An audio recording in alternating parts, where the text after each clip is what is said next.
use explicit violence in your writings? It's what I do, is one answer. I write horror fiction. There is a kind of curiosity that we have as human beings about our life processes. One of our last life processes is death. It's a legitimate subject for curiosity. We shouldn't be ashamed that the macabre or the morbid exercises some fascination upon us. I tell it like it is. If it's there in my mind's eye, I put it on the page. And that seems to me to be a legitimate way to write. Everyone, welcome to Written in Red, the horror reader and writers podcast. I am one of your co-hosts, Daniel J. Volpe, and we have an awesome show for you guys today.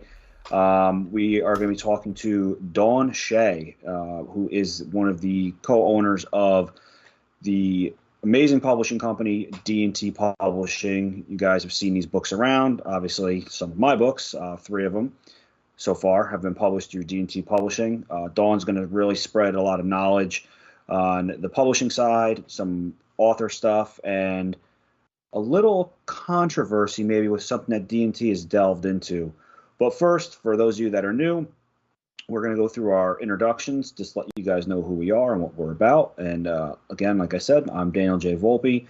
I am the author of Billy Silver and Spider-Punk nominated author of Talia and Left to You. My newest book, Visceral 2, co-written with Patrick C. Harrison III from Death Set Press. That is out now in paperback and ebook. I recently launched a website, DanielJVolpeHorror.com. On that website, you can find signed books, merch, apparel, pretty much anything. So check that out and follow me on social media, Facebook, Instagram, Twitter, TikTok, the whole nine. And I'm also joined by Aaron Beauregard. Hey guys, Aaron Beauregard. I'm also I'm the author of The Slob and Modern Hysteria, Nightmare Nirvana. I probably have announced my upcoming books by this point. The Cuck and Playground. Because this episode's filmed in the future, who knows when they're coming out, but be on the lookout for them. Also, check out my website, AB, just like my initials, Aaron Beauregard, abhorror.com. And there you can find all my rare items, my signed stuff, merchandise. Also, check out the AB Horror Apparel tab for merchandise. Carver? Hey everybody, Carver Pike. I'm the author. My latest novel is Faces of Beth. I'm also the author of the Diablo Snuff series and Scalp and Grad Night and a handful of others. You can find me all over social media as Carver Pike. I'm on TikTok, Instagram, Facebook, all those places. You can also find me on YouTube under First Chapter Freak Show. That's the show that I do there. And yeah, Roland. Hey everybody. Ronald Kelly Jr., author of Unbortion, Payback is a Witch, Pre-Thanksgiving Stress Disorder. Then I got a couple of stories in a couple of collections, one in A Baker's Dozen and another in Battered and Broken Bodies. 3 of my books are an audiobook. I love my audiobooks. I put a lot of work into them. They have background music and sound effects. So yeah, Unbortion, Payback is a Witch, Pre-Thanksgiving Stress Disorder, all on Audible. You can find my stuff on Amazon. I have a website, RolandBercyJr.com. And then I'm got 2 things currently in the works right now. One, another short story, which will hopefully be in a collection. And then the second is probably going to be my longest story that I've written so far. I'm right at about 20,000 words, and I still got a little ways to go. So look for that pretty soon in the future. All right. Yeah, we have a great show. Like I said, Dawn Shea is going to join us. Well, I really don't think we have much more to talk about. A couple small housekeeping things, some announcements. I've recently just signed with Crystal Lake Publishing for an upcoming project that's going to be pretty special. I'm really looking forward to it. And I do have another release coming out, a solo project that I may have talked about before. It's called Plastic Monsters, and that is going to be coming out from me, self-published, in hopefully a couple months. But I'm going to be doing a cover reveal probably my next newsletter. So if you guys haven't subscribed to my Substack newsletter, you're going to want to check that out. And obviously, I know this will be in the future, and it'll probably already be out by then. But Substack is great because you can go back and look at all of the old posts. So that's pretty much all the stuff I have coming up for the future. Aaron, you have any announcements or anything you want to talk about? Yeah, I definitely want to say, I should have 3 chapbooks coming out with Death's Head Press, or maybe who knows, no, I doubt they'll be out by now, but they're going to be coming out. Playground is a fucking book that I'm very excited to talk about, and I think that it's going to be one of my best works yet. Just incredibly excited. Like, this is a little weird because we're recording these episodes a little, we're staggering them so we can have a decent summer. So it's kind of hard to line up the timelines, but I think Playground is really going to be one of my defining moments. But it's not going to be for everyone. Like, for my real fans, you'll look at the cover and you'll be like, yeah, this ain't going to make it too far in the mainstream. But I think for my real fans and real readers that like my work, this is going to be the mega load for you. Yeah, and it's some of my best character arc work too. And just writing a lot of characters at once, and particularly children, has been something that has been very challenging, but I've grown a lot from it, and I'm very excited about it. And I'll also say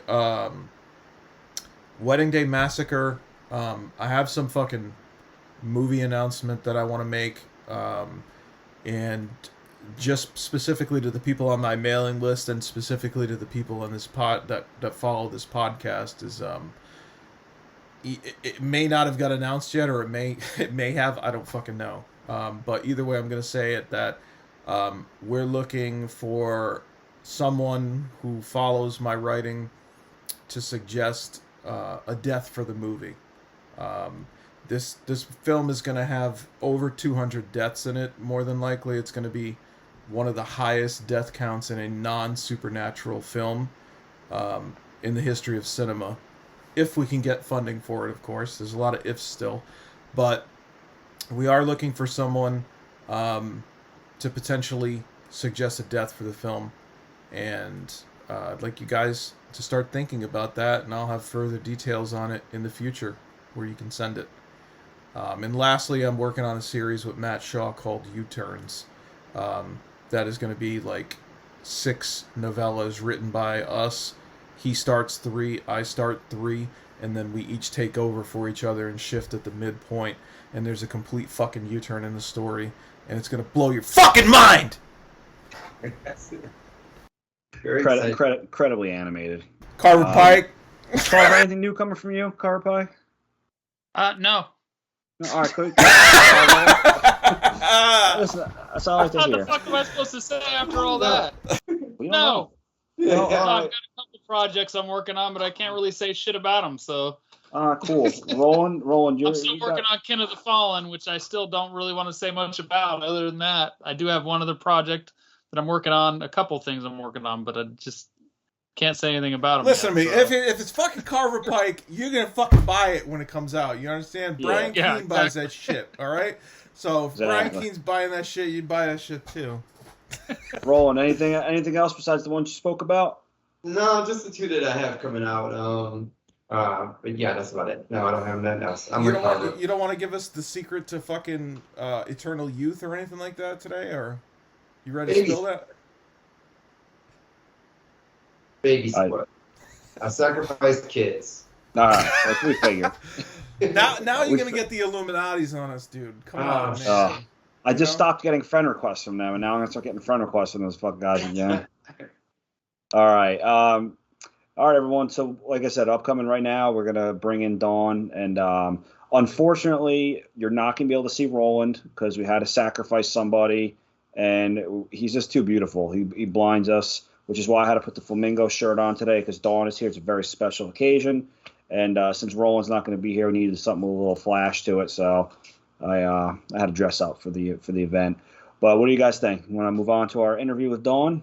Yes, I'm very excited. Yeah. And Daniel, So, tell the dolls I said what's up. I'm gonna be sad the day when we're older doing this podcast and the Dungeon fucking Kid. dolls are gone They because are. the kids have grown up. That's gonna be a sad moment. It's gonna be horrible. But all right. Enough about these creepy, expensive fucking dolls I have watching over me at every moment of my life.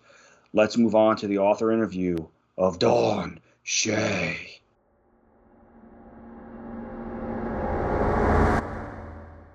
All right, everyone, welcome back to Written in Red.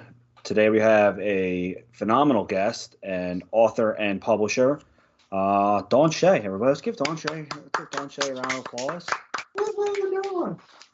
If you guys are familiar with the show, and if you don't live under a rock, everybody will recognize Dawn as the D in D&T Publishing. She is a wonderful publisher to work with, hailing from the great state of Mississippi.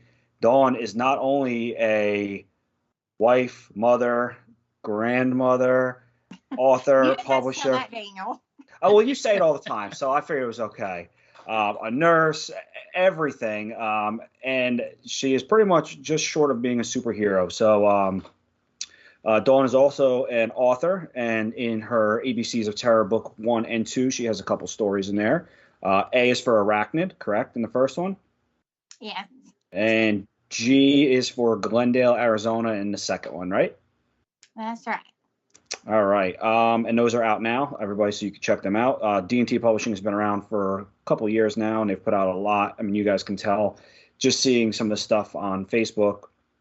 Dawn works tirelessly to get a lot of good indie horror out there. And some of the more recent things, I think Love Potion 666 just came out from Nathan D. Ludwig. And Scream of the Butterfly, that also just was fairly recent.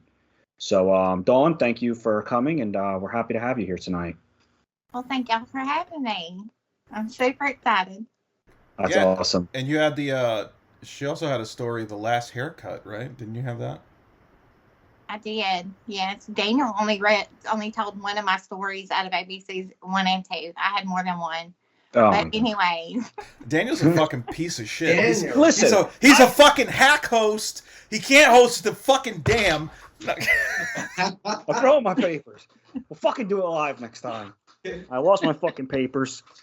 he's up there sounding like Amber Heard's lawyers and shit. And he's like, you have A's for arachnids, right? Is that correct?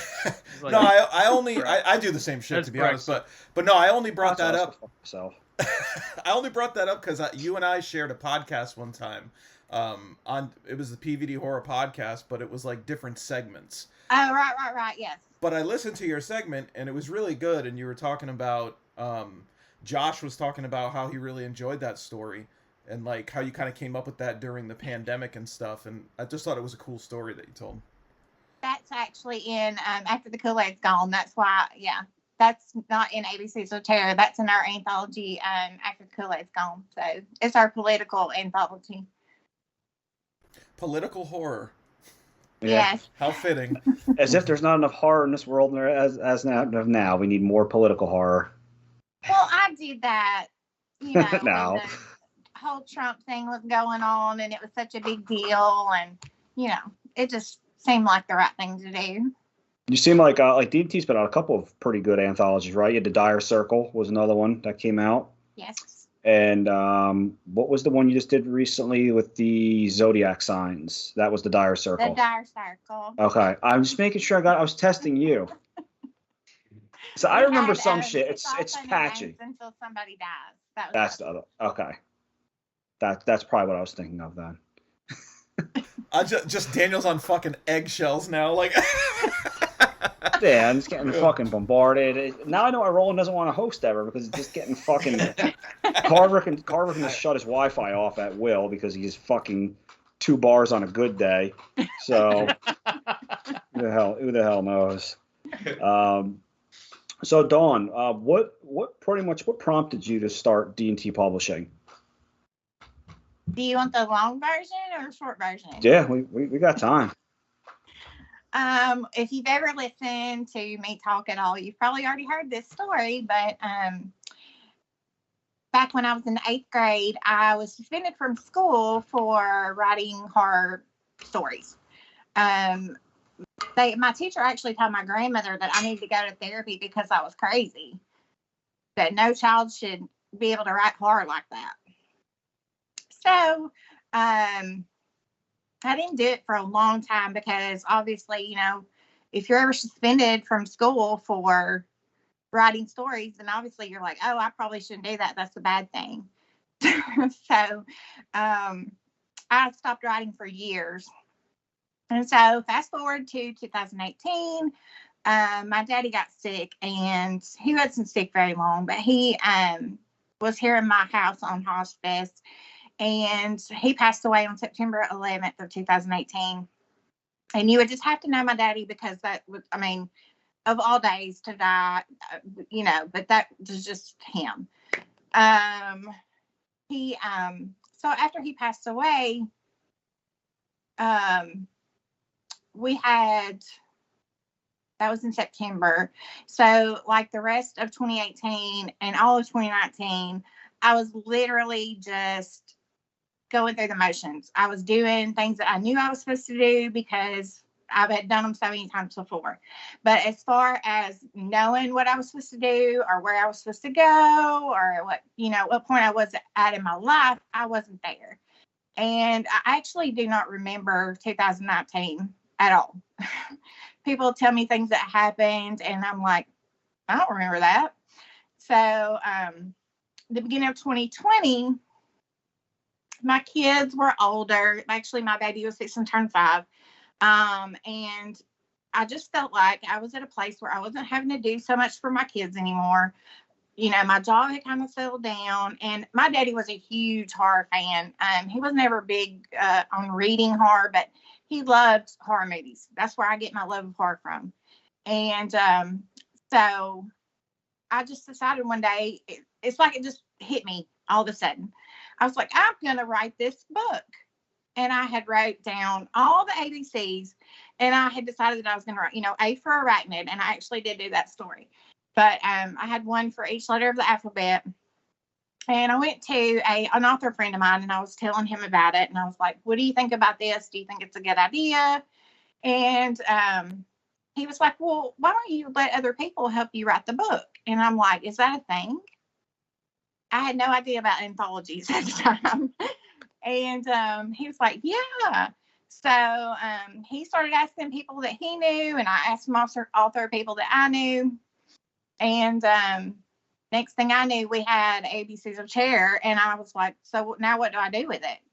And he was like, well, just make yourself a publishing label. And I was like, it's that simple? He's like, yeah, it's that simple. You just make yourself a publishing company. I was like, okay.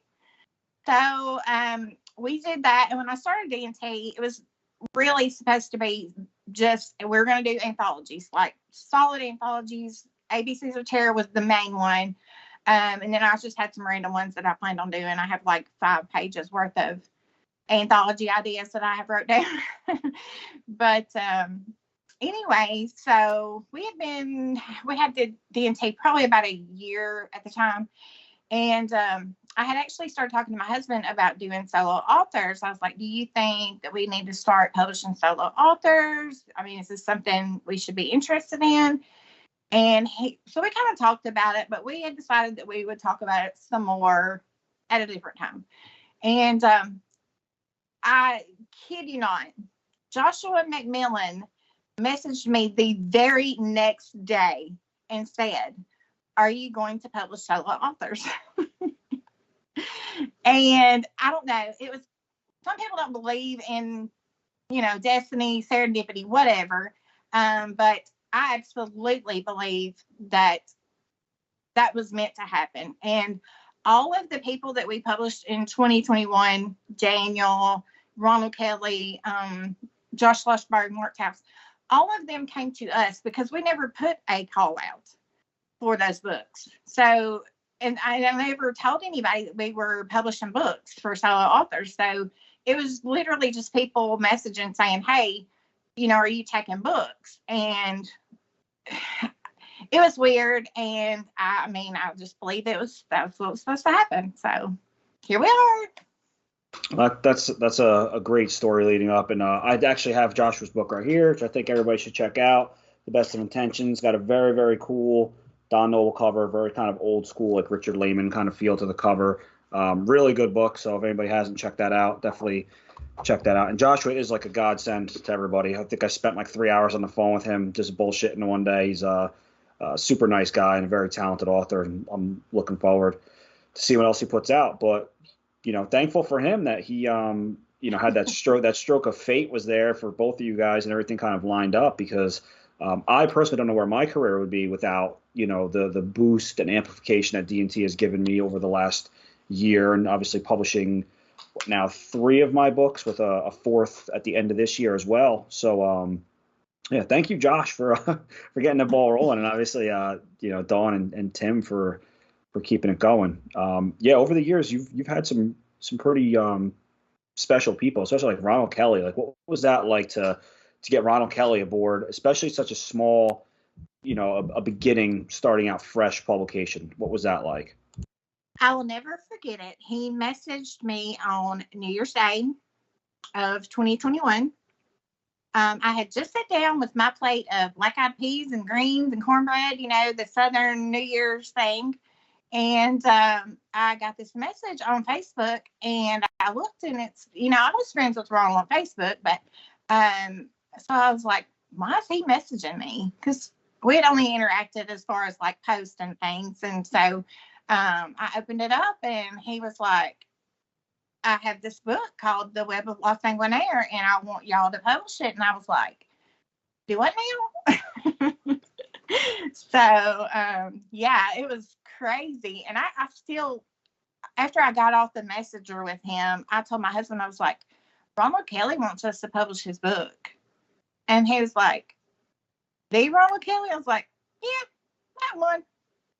And so, yeah, it was very surreal. And it's still hard for me to believe that he, publishes with us. So, but he's super nice, and I really enjoy working with him. Yeah, Ronald is one of those people. Every time I talk to him, it's always like very, not odd, but it is a very surreal thing. Like, this is Ronald Kelly, and he's like talking to me like a peer, and he's just a very, very nice guy, and obviously super, super talented author. And still, even since, I think he started writing in the 80s, and the guy's still pumping stuff out every year. He's putting, even a couple times a year, he's putting stuff out. I mean, he won a Spider-Punk award last year, and he's got more and more stuff coming out this year, and I'm sure the following years to come. We're doing, well, actually, our next book is his. It's an illustrated book. Well, it has illustrations in it. It's not a kid's book. And then we're doing another book with him towards the end of the year. So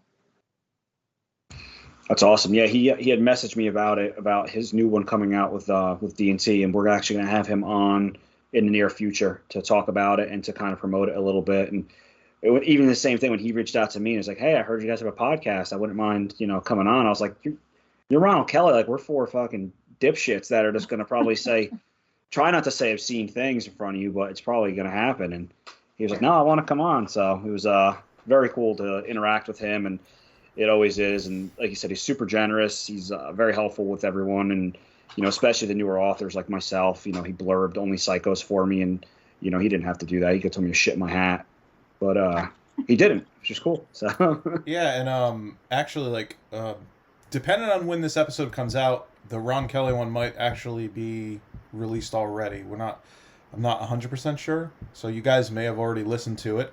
But if you haven't, obviously his book that you read the art copy of, he actually just, about his career. What was the name of it again? He just sent it to me the other day too. Southern Pride and Horrified. Southern Pride and Horrified. Southern Pride and Horrified. He just sent it to me, and he was super nice too. He said, "Hey, do you want like a signed copy of the Six stuff?" And it was just like, he literally just asked me, and I was just like, "Holy shit, man, yeah."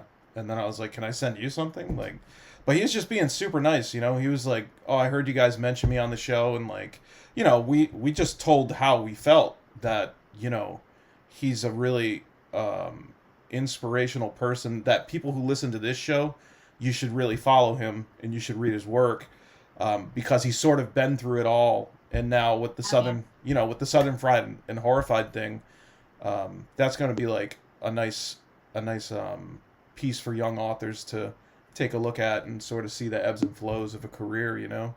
So Absolutely. Yeah, that he just recently released a cover for that, and that was Justin T. Coons did that again, another amazing cover. So I'm looking forward to that. And then obviously we'll talk more about Ron on his show, but he just released a pre-order for his chapbooks through Dead Sky of Death's Head Press. So like I said, Ronald the guy's a machine still.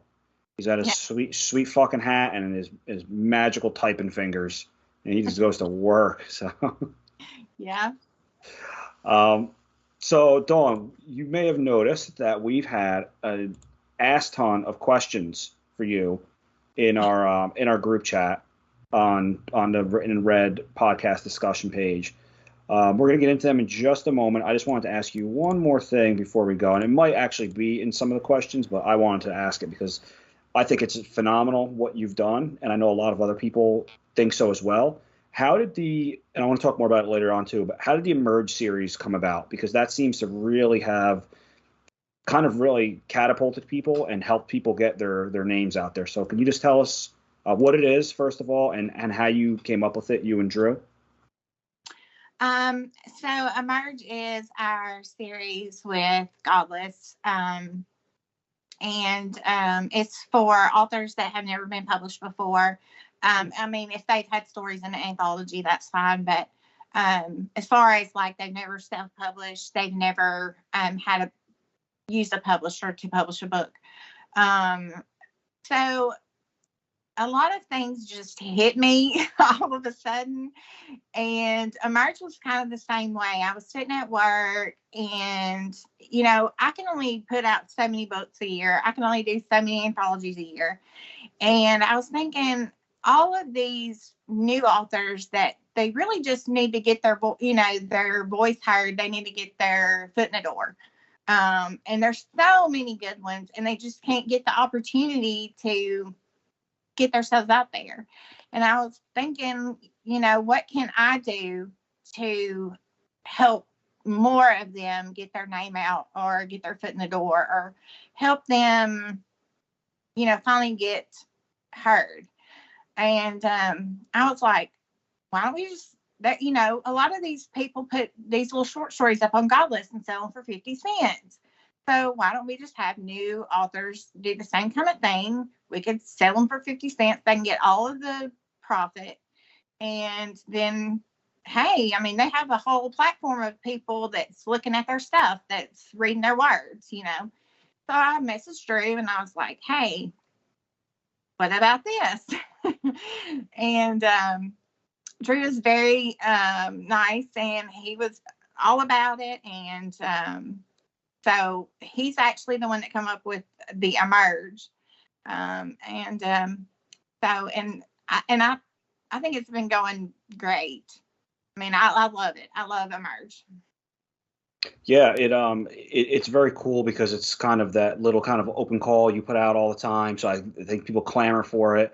It's not something that is a yearly thing where people are worried about missing the window. And those people that are shy or they're a little worried about submitting their stuff, this gives them an opportunity to kind of learn the submission process, because we're going to talk to you more about the publishing aspect and, do's and don'ts of submissions, learning that, how to clean up a manuscript before submitting it to a publisher, how to follow the rules, obviously, how not to be a fucking asshole on social media so a publisher will actually pick your stuff up, and how to react when people are actually reading it. So I think I have Thomas K.S. Wakes. I just downloaded his, but the one that I've read from Colt Skinner, Your English is Good, was excellent. I think he's got a bright future, and I hope he continues to put some more stuff out because I really, really like that story. Have you guys seen the Emerge series or anything about that? I haven't seen it yet, but that's cool. I know Colt he's just really good supporter of horror in general. I've seen him post all kinds of stuff, so that's awesome that you're giving him a shout out on that, because he's just like a genuinely cool dude. So I'll have to check it out. I'll have to check it out too. But no, it sounds cool. I picked up a copy of that book too, and unfortunately, like a lot of books, it just got buried on my Kindle. I just got to pull it out and go find it and read it. But I didn't know it was a part of that. So his book was a part of that Emerge series. I had never heard of the Emerge series, so this is the first I'd heard of it. Actually, it's pretty cool. He was our very first Emerge. Yeah. Oh yeah, that's pretty. Yeah. It's a really cool concept. I'd never heard of it, so that's pretty neat. I didn't know that. What were the other ones, Dawn? It was Colt Skinner's. There's another one with like a creepy 1866 or 1855. I was not even close, but all right. Fuck it, whatever. I already fucked up enough. I got the flamingo shirt on, so that's all that really matters. Roland, you're still here. I'm still here. I'm just listening.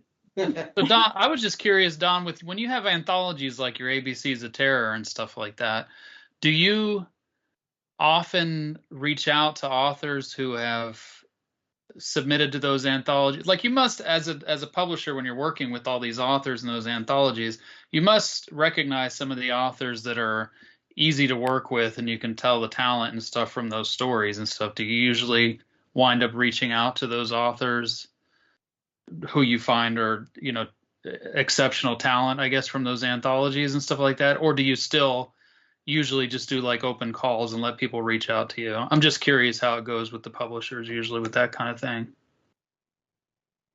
Well, the first 3 ABCs of Terror were invites. We had so many invitations, and then we took open submissions for the other spots. But now ABCs of Terror, this new one that we're putting out, it was just a complete open call. I felt like I needed to give anybody that wanted to the opportunity to do so. And we got almost 100 submissions. So obviously there were several people that wanted to. But yeah, so. Now, I think I worded my question bad. I don't think I said it right. I'm shocked. Like I'm shocked by that. Anthologies, like when you're actually asshole. So no, I meant like after you've done those anthologies, when you're trying to choose authors who are going to do like standalone books for you. Gotcha. Do you end up like if you have your anthologies, let's say you have 15 authors who put in for an anthology, do you tend to wind up reaching out to some of them and saying, do you want to write an anthology, a standalone kind of book for us, or do you just do open calls usually? I have. That's why I was just curious. I didn't know. I have reached out to some, yes.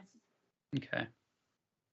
Yeah, I know you just recently put out your pitch session, which you didn't think you're going to get any, but how many did you end up getting on your pitch session?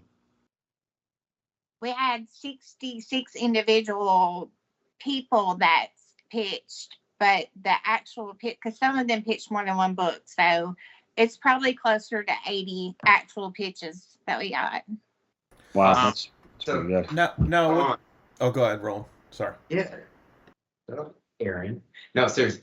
Dawn, when you have that many, how do you go about, selecting the ones that you want to have part of the anthology? Because that's got to be hard to try and, so many people submit, but then you can only take so many people into this anthology. Are you talking about ABCs of Terror? Just in general, when you do for an anthology, because I imagine you have so many people wanting to be part of it. Okay, this is the first one that we've ever had that many submissions ever. We were running 30, maybe 35, 40 submissions for an anthology. So when this one opened and they started pouring in, I was like, is this real life? What's going on? So yeah, I've never had that many before. So this is a whole new territory for me. Oh, gotcha. Okay. Yeah, it's got to be daunting just even going through pitches and stuff, but submissions alone. And again, I think in the questions we have some questions that have to do with submissions and stuff. So we're gonna get to that in just a minute. Yeah, I got a question. Let Aaron jump. My question is, when people are pitching you stuff, is this just concepts that they're pitching you and they're saying like, I'll write this book if you like the pitch, or are these completed works that they're pitching you? Because I wasn't clear on that part of it. Some of them, the majority of them are complete, and they basically just said, "Here, this is what the book is about." But we did have some that pitched that were not complete. They're working on them. They're at some point past 10,000 words in them. But I did tell them that if I like the subject matter and the first 10,000 words are strong, then I will accept based on that alone. But like I said, I'd say 75% were all they were completed manuscripts. Okay. So, but for anyone listening, if they feel like they have a really good idea that they haven't actually fleshed out fully yet, you're open to those too. It's probably a lesser chance of being accepted, but you're still open to it. Oh yeah, I mean, I'll look at anybody's. I mean, all I can say is no. I'm not going to eat you or take your kids or anything like that. So, you know. I mean, Roland knows all about getting rid of babies there, so so he says, Roland's babies go back in. I was just saying. with snacks, spaghetti. Right. So what about, let's talk about, because we still got plenty of time, Daniel, before we get to those questions. I feel like we should go a little bit. What about your writing specifically? So we mentioned 3 stories that you did, and I remember when listening to that PVD horror podcast, Josh asked you about that, and you were kind of like, maybe, you know. And I know that podcast happened a while ago, and he was like, because he really liked your last haircut story. Like he really enjoyed that a lot, and I thought that was cool, and it made me interested in it too. So is that? Did you read it? I'm planning on it, but ask these guys. I'm like the fucking worst. Easily the worst reader. Easily the worst. Yeah, but at a lot of things. Also, I'm trying to fucking survive, guys. You know, I'm trying to create alternate revenue stream. I'm trying to keep this shit afloat. I don't exactly have a lot of spare time. Excuses are like assholes, but go ahead. I've been better with Audible. I'll say that. But as far as your writing career goes, where do you see yourself there? Because like I imagine the press takes up a lot of time. But it sounded like when you were telling the story about your father and everything that, you know, you really started this to write horror as well and like create horror yourself. But has that gotten lost a little bit in the all the work that's behind the press, or do you think you'll have time to put stuff out too, like solo works, I guess? I do still write some. I haven't done anything with them in a long time. But I think it was last year when we took submissions for this year. Lucas Milliron made the comment to Frank Edler about something about being what was the word? What did he call him? Hybrid. And I was like, what does that mean? I actually messaged Lucas and I was like, what does that mean? It sounds like you're trying to, you know, say something bad. And he was like, oh no, I just mean like this somebody that self-publishes and goes to using a publisher. And I was like, oh, because I Googled it and that's not what it said. And because it said something about a vanity press. And he was like, well, you know, some people consider publishing houses vanity presses that publish their own work. And I was like, I'm sorry. And he was like, yeah. And I said, oh, okay, well, no more. I'm not, you know, and so I stopped putting any of my stories in our own anthologies because I didn't want people to say that we were vanity press. And I would never make an anthology just for myself. And so I would never want anybody to think that that's what I was doing. So I was like, okay. But yeah, so I've probably got about a handful of stories that I haven't done anything with, but honestly, at this point, publishing has just, I feel like that's where I'm meant to be and what I'm meant to do rather than write. It's just taking a front seat to writing, and I don't really even feel the urge to write very often. every now and then an idea will pop in my head, and I'll be like, oh, I got you. But most of the time, I'm just like, me, I'll let somebody else do it. So, yeah. Yeah, I mean, honestly, like sometimes you start with one destination in mind and you go down a different road and you end up finding what you really wanted to do, you know?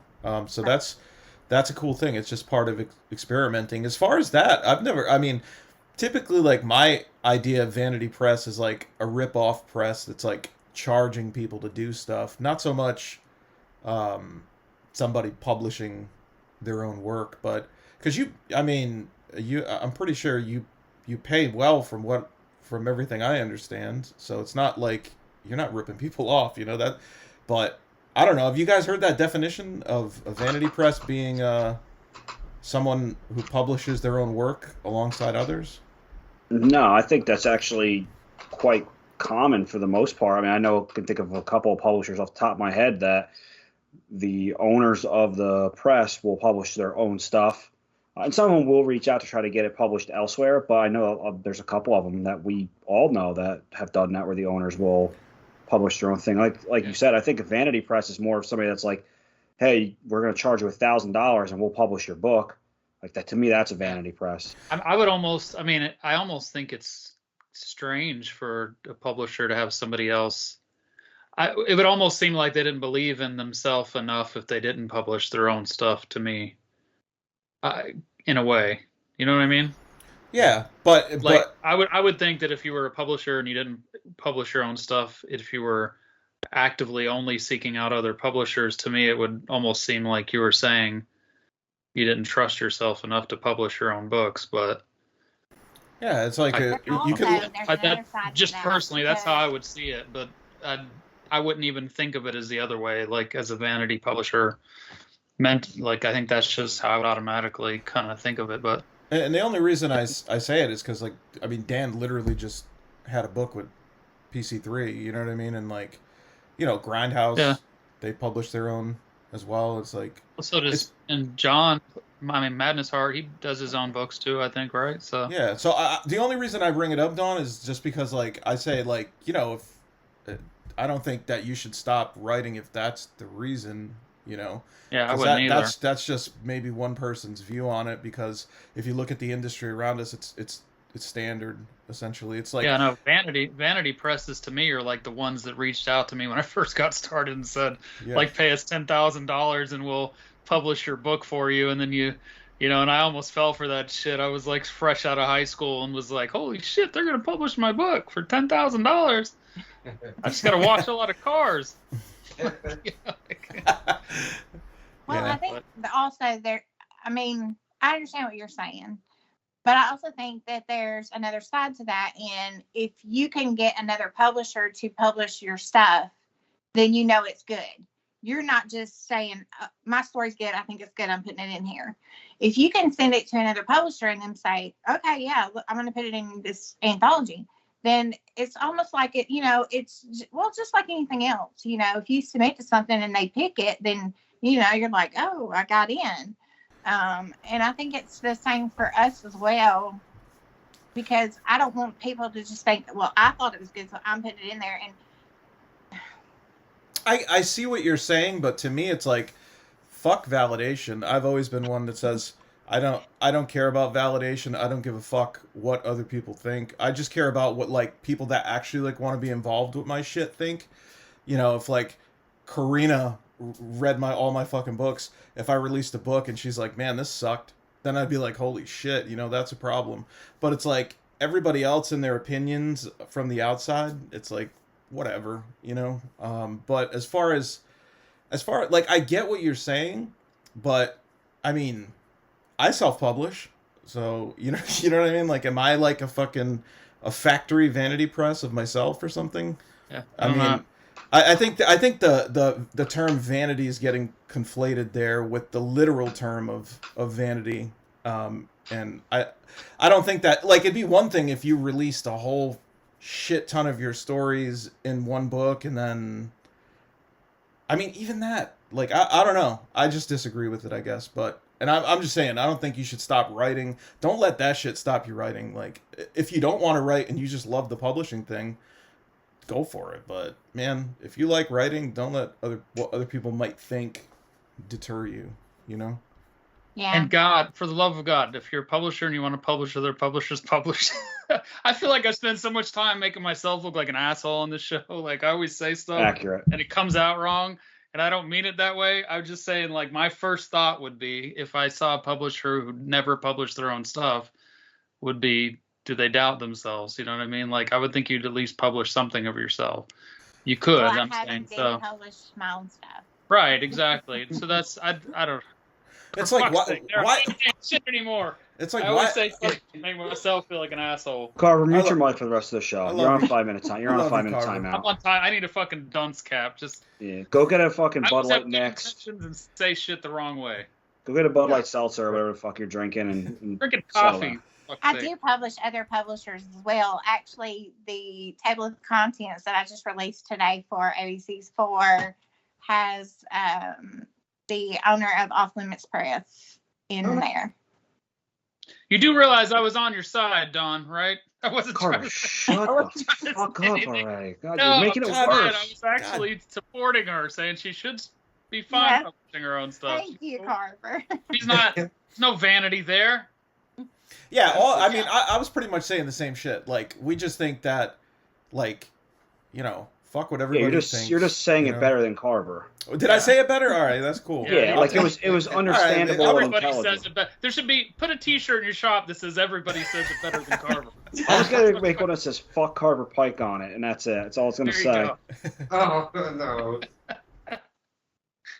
Dawn, no. do you ever? Roland. It's a bit. Yeah, It's a Roland- bit much. That's a bit much. No, it's not. You know it. Dawn, so you have a lot of short stories out. Do you write anything longer? You ever go into the novella or novel range, or are you kind of just like sticking with the short horror stuff? Wouldn't you like to know? Yes, that's why I ask. I do have one longer one that it's probably not a little length. But I haven't done anything with it. It's kind of, I think it's the first thing I wrote. Well, actually, the first thing I wrote was Body Alterations, and it was on No Slate Podcast. A podcast bought it from me. I can't remember which one it was. No Sleep's But, good. That's a cool podcast. So that's awesome if you sold one to them. They're cool. Yeah. That was last year, maybe year before. No, I think it was last year. They bought that one. And then, but the longer one that I have that's like novella length, it's like the second thing that I wrote after my daddy passed away. And it's very special to me, and I have trouble letting go of it. So it's just fitting nicely in a notebook. Oh, that's good. I mean, that's just because it's not, published in a, trade paperback doesn't mean it's not important, and doesn't mean it's not finished. And, we all write for our own reasons. And, obviously that one's special and for you, not for the world. Maybe I'll put it out there one day, but I hadn't. The moment has not been right yet. I still carry his keys in my purse, so there's that. Hey, Dawn, I got a question. So, like Daniel, you mentioned that when you were published with ENT, that you had some input in the artwork, the cover art. So, Dawn, do you let your contributors have a say in the artwork? Always. Yeah. That's so important, I think, because that's like, for me, that's one of my favorite parts of putting my book together is creating. Huh? He just does that. Just disappears sometimes. So yeah, for me, that's like one of the most the best parts of putting my story together is being able to get that artwork out and have it look exactly like I want. So the fact that you let your contributors have a say in that is important. Well, I mean, it's their book. So why would I not let them have some say in it? And I try to do my very best to do it exactly what they want. I mean, it's not my book. I may Yeah. publish it, but at the end of the day, it's their book. And I want them to be happy with it, and I want them to be proud of it. So, I mean, and they know it better than I do. Yeah. So, I can't sit and say, this is what the cover needs to look like. I mean, that's bullshit. Yeah, that's amazing. Nice. Well, it's also like you said, if they're happy with it, then it behooves you as well, because then they're going to be more excited to promote it. You know what I mean? It's like if you stick them with a cover that you like and they don't like, or you know what I mean? Yeah. It just doesn't really make sense. But that being said, there must be some tough decisions that you have to make with certain things. Can you tell us a little bit about that? Like, what are some of the more difficult things you've had to do? Because I'm sure there's probably a few people listening that may be considering, publishing books themselves, if not their own, maybe others. So I think this would be a cool thing to know. Do you mean as far as the covers or just in general? I think in general, like, have you had any clashes or just what, like, I think I've been relatively lucky because most of my learning curves are me banging my head against the fucking wall, because it's all stuff that I have to do, and then the few times I've used a publisher, it's been fine for the most part. You know what I mean? Like, there's been no issues. But I'm sure you have that dynamic where you're working with so many people each year and releasing, you guys release a pretty substantial catalog in a relatively short period of time. So I would imagine, have you ever had any like challenges, or what's the dark side of publishing indie horror? The first thing I would say is some authors think that you have an unlimited amount of money to do things. They expect these movie poster covers and they want all this razzle dazzle. And I mean, I get it, but I'm not one of the big four. I don't have millions of dollars, behind me to do all these things. So I kind of just have to, I have to be like, I'm sorry, this is what I can do. And, hopefully we can come to some kind of agreement. Yeah, because like also, they have to consider that you guys are one of the better paying presses, really, for indie horror. So it's like, being that you're sacrificing more to give back to the author, sometimes there has to be a level of compromise. So you've had that's one of the standout things, maybe like delivering that difficult message, sort of, where you got to tell somebody something they don't want to hear, and it sucks, but you've had to do that quite a few times, probably. Yeah, and it's like with the rejections for novels, anthology, whatever the case may be, it sucks for both parties involved. But you have to you have to pick a story based off the story. If you're Stephen King or you're Dane Coates and you submit a story, it would be the same process. If your story's no good, it's no good. And it doesn't matter who you are or what your name is or how many books you put out. And some people don't understand that. They think because they're friends with you on Facebook, well, you should publish my book or you should publish my story. And unfortunately, that's not the way it works. And I wish I could publish everybody's book. Like, in the perfect world, I wish I could publish everybody's book.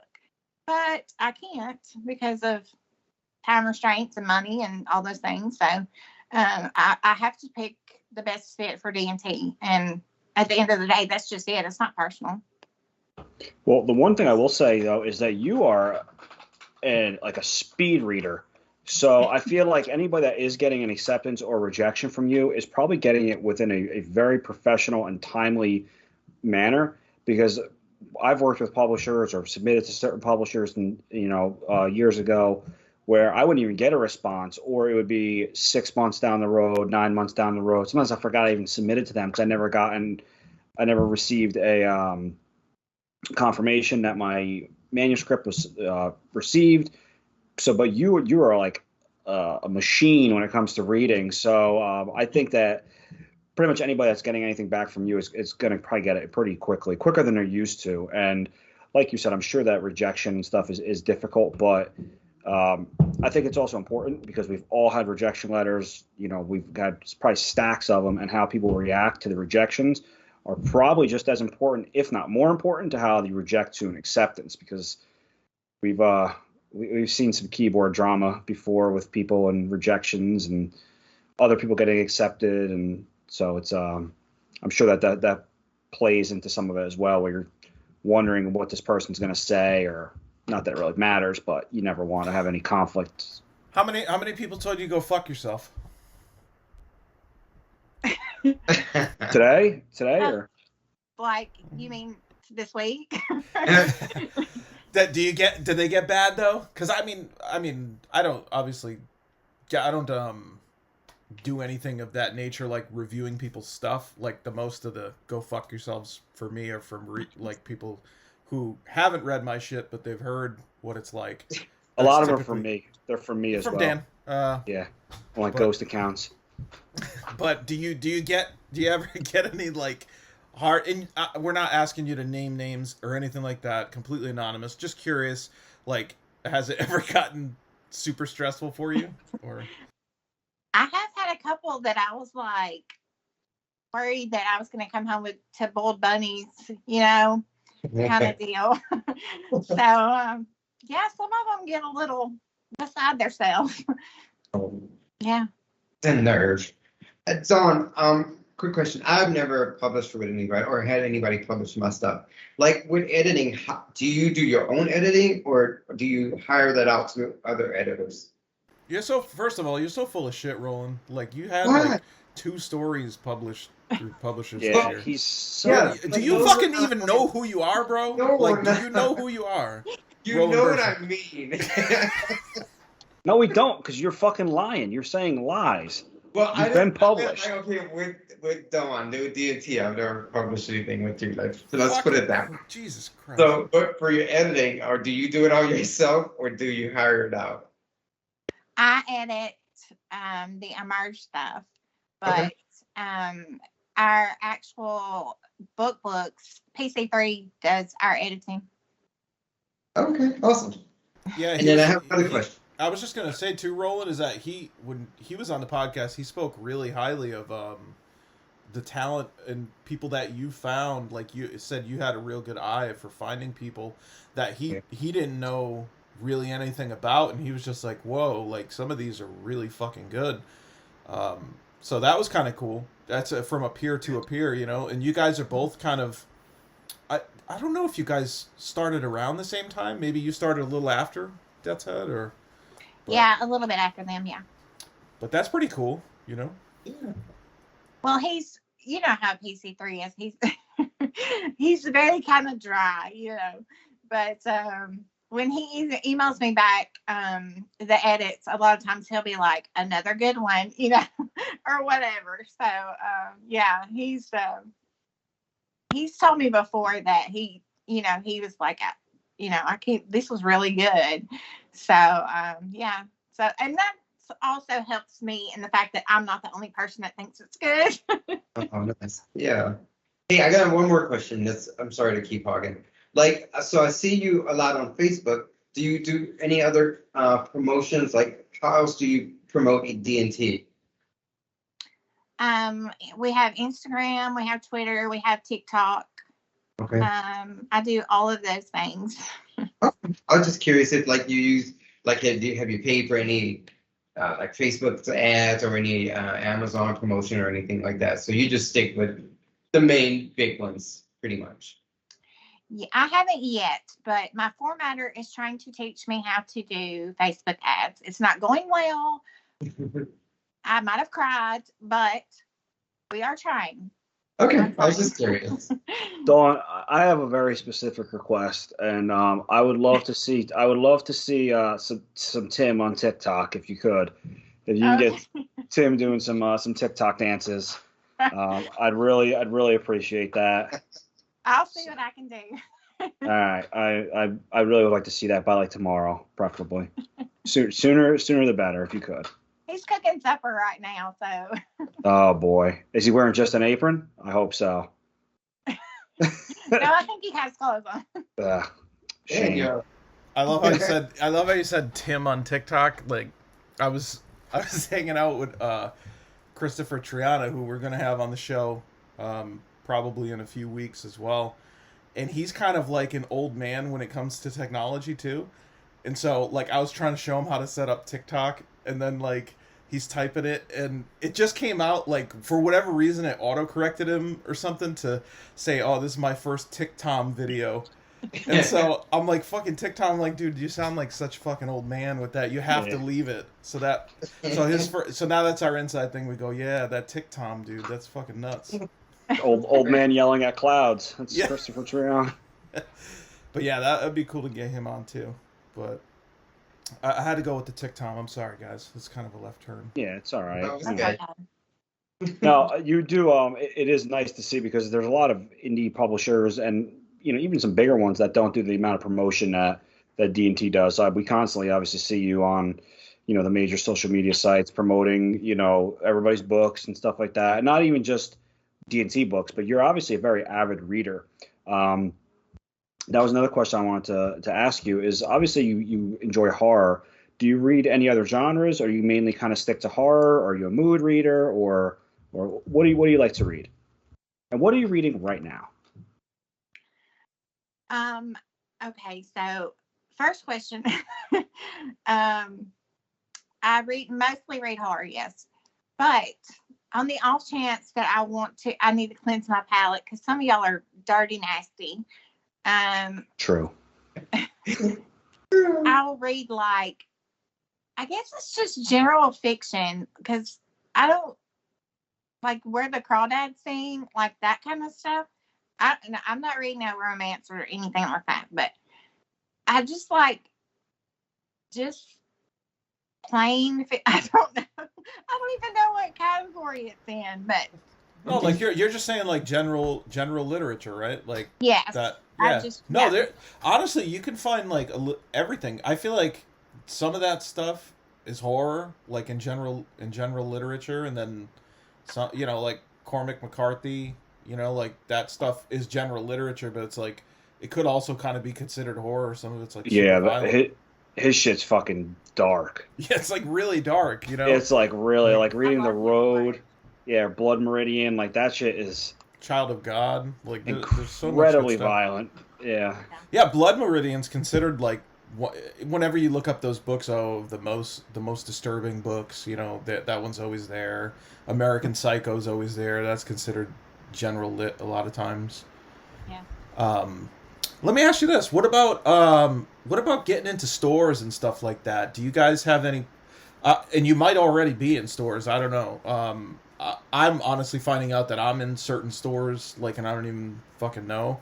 But do you guys have any sort of intention of going into like brick and mortar stores, or do you do any? I'm sure your authors do direct sales of signed paperbacks and things like that. But outside of like buying stuff directly on Amazon, for potential readers listening, like, do you have any other aspirations or availability, I should say, with your authors that are published? I'm looking into that now, trying to get into some brick and mortar stores. I know we have a couple that are up on Ingram. So I've noticed that we get orders through there. And I don't know where they're going. It doesn't tell me who bought them. So I don't know exactly where the ones from Ingram come from. But I also do notice that at times we'll have on Amazon, it'll say like distributor copy, and they'll have like somebody bought 2 or 3 distributor copies. And I had to actually research that to even see what that meant. And basically that's what it is that somebody that owns a bookstore or something, a library, something of that nature, purchased the book to distribute it. So, we're in stores. I don't know what they are. Yeah, I was curious if it was different from a publisher perspective, because I didn't even know either. Like, just people would randomly put pictures up and be like, "Hey, look what I saw," and I'm like, "Oh shit, that's fucking awesome," But yeah, I think it's the expanded distribution. So if anyone is curious if their books have reached stores, there's an expanded distribution filter in the Amazon sales that you can click, and that'll show you how many copies. And also, you can get a little more targeted with it if you go on Amazon Author Central. There you can see where your paperbacks are going state by state, and it sort of like darkens the states that most of your sales go to. And I think there is like an expanded distribution filter there. So just in case anybody listening is curious how to get a little more, but it won't tell you exactly what store, but maybe the state if you're interested. Now, Dawn, I know a couple months ago you had, what's the matter? Duncan sent me a message. I'm sorry. Fucking Duncan Ralston, that fucking son of a bitch. Interrupting our show. We're gonna get him on here one day. I love Duncan. That's Pat's doppelganger. His Canadian doppelganger is Duncan Ralston. I know a few months back you had mentioned that D&T was going to launch another imprint, an erotica imprint. Now, what has happened with that? I saw like one or two posts, and then that kind of disappeared. We have a couple of things in the works that I can't talk about yet, but you're going to be seeing some dark erotica. All right, I'm going to have to get some Chris Genovese in there or something like that. Whatever fucking that in there. Get some Roland Bursey in there. Right, a little y'all don't want my erotica. We do. Y'all look at me the same way. You have to use a pen name. Bursey Roland. Lord have mercy. Must be a Bursey. Ooh, I got a question for Dawn. This one might be a little controversial. Do you want to do some controversy? Of course she doesn't. I'm the queen of controversy. And look, you don't have to answer it if you don't feel comfortable, but I don't think it's nothing crazy. But I don't think I'm interested to ask you only because I don't really know a whole lot about it, and I don't. Stop. Are you gonna ask about NFTs? Yes, I am. I'm gonna ask you about NFTs because I saw you put up a post that said you might be potentially releasing an NFT book or just sort of like looking into it. And then there was definitely a few people on that post that reacted in very volatile fashion, just like, this is going to be the end of the world type shit, like if these NFTs go. And I don't even know. I usually steer clear from controversy. I might be saying controversial shit right now. I don't even know because I'm not familiar enough with the NFT. Here for it. So, what did you learn anything else about it, or is there anything you could share? It's a done deal, baby. So you're going to do it? It's already done. It's already done? Okay, could you elaborate? We did Mark's Houses, Gone to the Dogs. If I had... Well, I don't have my little NFT screen up, but if it was on, I could show you Mark's NFT.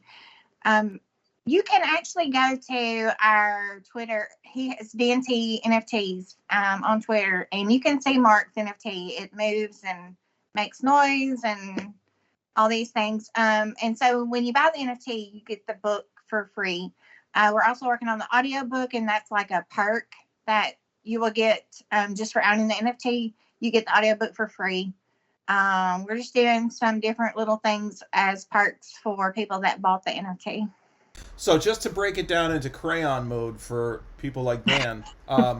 Please, I fucking still have no idea. So I sat and talked to Tim for like an hour, and I still had no fucking idea what he was talking about. So yeah, I saw the Twitter post and saw all the fucking violent yelling and screaming back and forth, and I had no idea either, and I just kind of backed out of it. So basically, this is an artistic image of the book, right? The cover, but in the metaverse, they can't actually crack that book open and read it, right? This is just like a shelf item where they could display the cover or the spine in this 3D universe or whatever the fuck it is. The Matrix. Plug me in. Their NFT, the NFT is you can have an art gallery. I have the screen that I have on my wall is actually, I mean, if I have it on, it rotates for the NFTs that we own ourselves.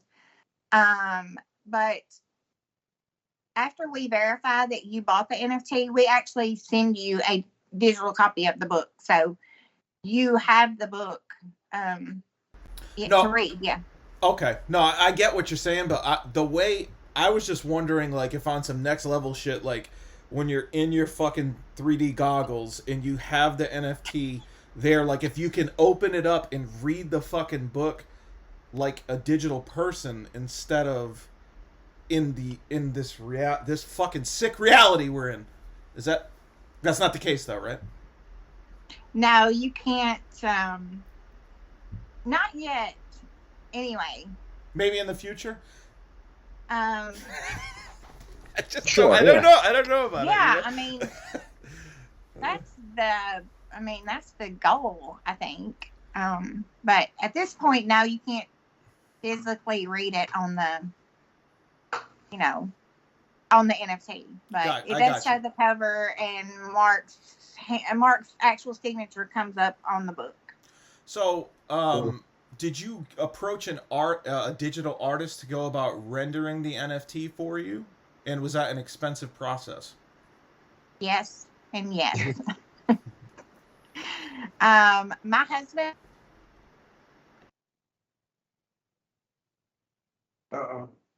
We lose her. Can you hear us, Dawn? Oh, hold on. I think she might be coming back. Okay. There you go. Okay. Come towards the light. All right, we got you. We got you. We didn't hear the answer though. So if you could start from the beginning, please. Thank you. It's fucking metaverse hacking her so she can't spill the secrets. Dude, Zuckerberg just fucking sent an electric eel towards her. You know, it's like the Matrix. So, what did you ask? Oh, my husband is the NFT person. I just do the publishing side, but he hired artists and animators and to make all this stuff move, and he hired, I don't even know. There was a lot of people involved because the people have to get you on the blockchain. You have to have certain websites and that kind of thing for it to all to work and go together. And so, yeah, I mean, he used tons of people to get all this going and a lot of money. But you sold it, right? Yeah. So did you guys, and what would you consider it a good investment, like that it worked out for you, or do you think it's something you'll continue to pursue? But it sounds like if Tim wasn't so involved and didn't have such good connections, that this would be a hell of an undertaking for just an average like fuckface, say like Daniel or someone. Oh yeah. Yes. I couldn't do that. I mean, I don't think if you don't understand crypto or the metaverse or the blockchain, if you don't understand any of that, if you're having trouble grasping any of that at all, because my husband has been studying this for years, crypto and all those things, and we own, I don't even know how much crypto, and if he dies, I'm probably in trouble.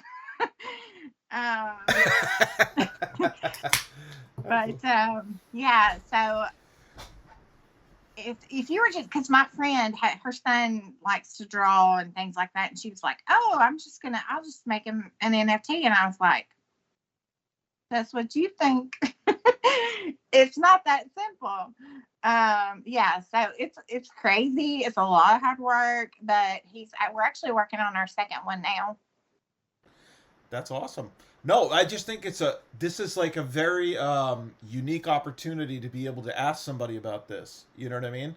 because you're the only person I know that has done it, like D&T, you and your husband, obviously. So it's an interesting thing. But, and I'm not asking for specific figures here by any means, but I assume that you guys wouldn't be doing a second one if you didn't make a profit off that first one, right? Yes. Okay. We won't pry any further than that. So, but it's like, but that's good to know. You know what I mean? Because I know that is something that anyone who's listening right now would be fucking curious of. You know, right. Did you make a profit? But awesome, thanks. Yeah, guys. Any other questions about this NFT shit? Like, I was gonna say, Dawn, I'm gonna message you because I have something in my head that I've been thinking about for months now, and it's about NFTs. But I will message you later. Okay. You fucking teasing our audience, man? What a piece of shit off the screen. He's teasing them with the lack of imagery. Now he's teasing them with fucking mental shit. This is... Can't even get a written and read exclusive, Roland? No. Disgraceful. I'm sorry. No, I don't have any more questions about that. I don't fucking understand it. I don't know cryptocurrency. I have I have one credit card. Like, I don't fucking understand. I think that's witchcraft. So I have no idea how any of it works. Some of my friends are like, "Oh, I have this coin and this coin," and I'm like, I don't know. Dan, after the call, I'll take some of your information, get a few more credit cards in your name for you. I'll take care of it. Is that why you asked my social security number the other day? Yeah, no, that's just friend shit, you know. Like, yeah, it's my password for everything. You know? It's like on Facebook where people want to play those 21 questions and they're like, "Oh, what was your second grade teacher's name?" And you know, what's the last four of your social? And they're like, "Oh, play along." I'm like, "Oh, I'm sure this isn't being used to steal your identity." Not at all. Right. You just keep making your cartoon profile picture and put all your personal information on the internet. Sure, nothing will go wrong. We're gonna be all right, guys. I think. No, it's fine. We'll be all right. Fine. De-evolution. But falling apart. I think okay, cool. So like we filled some good space with some good conversation. I think that's unique stuff that you're not going to get with most any other interview that we do. So thank you for that, Dawn. You're welcome. My pleasure. Let the comments begin. Yeah, we'll take the onslaught. We'll take the onslaught for you. The Matt Shaw episode just went live, so you're gonna have plenty of distraction with that one. So that one's gonna probably get us deplatformed. So we'll be all right. Yeah, that was pretty. Yeah, that one was. Matt yeah, that's incredibly vulgar, man. I would describe him as a pervert as well. Like a sexual deviant. Yeah. Forgot. I did just watch his movie Box the other day on Amazon Prime, and it was excellent. So I liked it. I thought it was awesome. Yeah, it was really, really like atmospheric. So definitely check that out if you haven't. So what do you think, Dan? Should we get to some of these questions now? I think time-wise, we're in a good spot now. Yeah, I think we're moving right along. So Dawn, we got a pretty decent amount of questions for you from some of your faithful readers and followers. And the first one comes from the Donna Latham, who I just saw is now in the ABCs of Terror Volume 4, right? So that's pretty awesome. I love seeing her writing and seeing her moving up in the world and getting some stuff out there. I know she had I think it was A Mother's Love with Todd Love, and she just released her collection of poetry. So it's cool that she's starting to get some stuff out there. So, Donna, the one question you already answered. She asked, between novels, novellas, and anthologies, which are more fun to work on? Anthologies are more fun to work on, but novels and novellas are easier to work on. And why do you think that? Anything in particular, or it's just the anthology is just fun because you get a variety? Yes, well, it is. I mean, it's fun seeing people's different takes on things, especially if it's the themed anthology. You know, it's amazing the things that people think of. So that's fun. But when you start getting into putting an anthology into whatever format, people like to do wonky things with their stories sometimes. So when you're putting them all together to format them, sometimes you have stuff that's, you know, all over the place, and you have to go back and try to get, you know, get it all back in line and straight and spaced correctly. And, you know, so while they're more fun to work on, I would much rather actually put out a novel or novella because they're usually straightforward. Yeah. Yeah, absolutely. No, I mean, it definitely makes sense. I could definitely. I am horrible at formatting, which is why I have to have Aaron walk me through some of it. But I know Microsoft Word. If you like look at it cross-eyed, it just shifts things, and you click on something, and all of a sudden there's, you know, different characters in there. So I could definitely see how compiling and formatting an anthology would be more difficult. But like you said, to get everybody's individual take on a themed anthology would be pretty cool because everybody has their own story to tell. Oh, yeah. And Donna's last part of her question is, who would you love to publish that you haven't published yet? That's not Stephen King. Rain Havoc and Duncan Ralston. Oh, shouts out to them. They're both awesome. I just read Rain's new book. I think it's Malefic. I don't know how to pronounce it because I don't read that well, like Aaron. But she wrote that with Ash Ericmore. It was excellent. Like really very smutty violence. They're very, very deranged individuals to write that. But and of course Duncan. I mean, Duncan's got like a cult following, especially with Womb and you know, his Woomies page that he has. And, that's a fucking every other day I scroll through and there's a million pictures of road cones. So those are definitely two people that would be, you know, right at home in the D&T family. So hopefully they'll listen to this and they'll fucking jump on board. Better. I'm having to romance them. So far, I haven't gotten very far.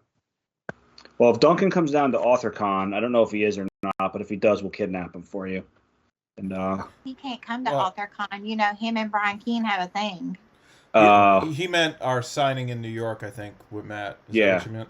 Yeah, he's coming down, not AuthorCon itself. Because I know he's not allowed there. Yeah, we have a signing in New York. But yeah, it'll be cool to get him down there. We'll grab him, make him publish with you. God damn it, Daniel! Fucking idiot. What? Yeah, whatever.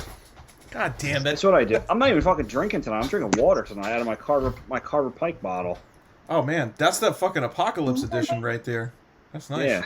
See, I got my fucking mic muted now because of Aaron. I start talking like a dummy with my mic muted. It's better off. I need stickers on mine though. I gotta go buy some pretty stickers like Daniel. Oh, dude, I have a mushroom stamp that you can use if you want. Yeah, it's really small though, but you can use it. It'll cover like the lid. All right, let's see what other ones. Okay, Ruth Ann, another D&T publisher. Ruth Ann is awesome. Just got back from StokerCon. And she just wants to know, what do you find is the most challenging thing about working with authors, besides just being crybabies? Can you hear me? Yes. Absolutely. Okay. For people that write so beautifully and so strategically, most of them don't read a lick. And that's the most frustrating thing to me, because when you put out calls for anthologies or novels or novellas or short or whatever the case is, you already address all those, you know, here's the theme, here's this, here's the word count, here's the due date, this, you know, blah, blah, blah, blah, blah. You all this has been addressed already, but you always have all these authors that are emailing you. When's the due date again? What's the word count? What, you know, what color shirt should I wear today? I mean, you almost feel like you have some more children that you have to tend to sometimes, and it's, you know, especially, I can't speak for all publishers, obviously, but myself, I work full time. I don't have a lot of time to spend doing things. So when I have to stop and constantly answer emails like this, or, Facebook messages. You know, it eats into time that I could be doing other things. And I feel like also, you know, when you were in school, it was your job to write down your homework, right? I mean, when the teacher told you what you were supposed to do, you couldn't just be like, oh, I'll call her later and ask her what my homework was. So, I mean. Well, maybe now that you've come on the show, maybe now Dan will knock that shit off, you know? Probably not. You can ask my wife. Like, I don't really, I don't learn. Like, I don't learn. I just do whatever. I just do whatever, and I just like, fuck, I forgot. I'm just gonna send it. Oh no, even kids don't now. Now that they don't, now they've got all these computer systems and shit where teachers have to put everything online. Kids don't have to write down their homework assignments or test dates anymore because, you know, teachers have to put it online somewhere where they can check it later. But I did put it online. It's very easily accessible.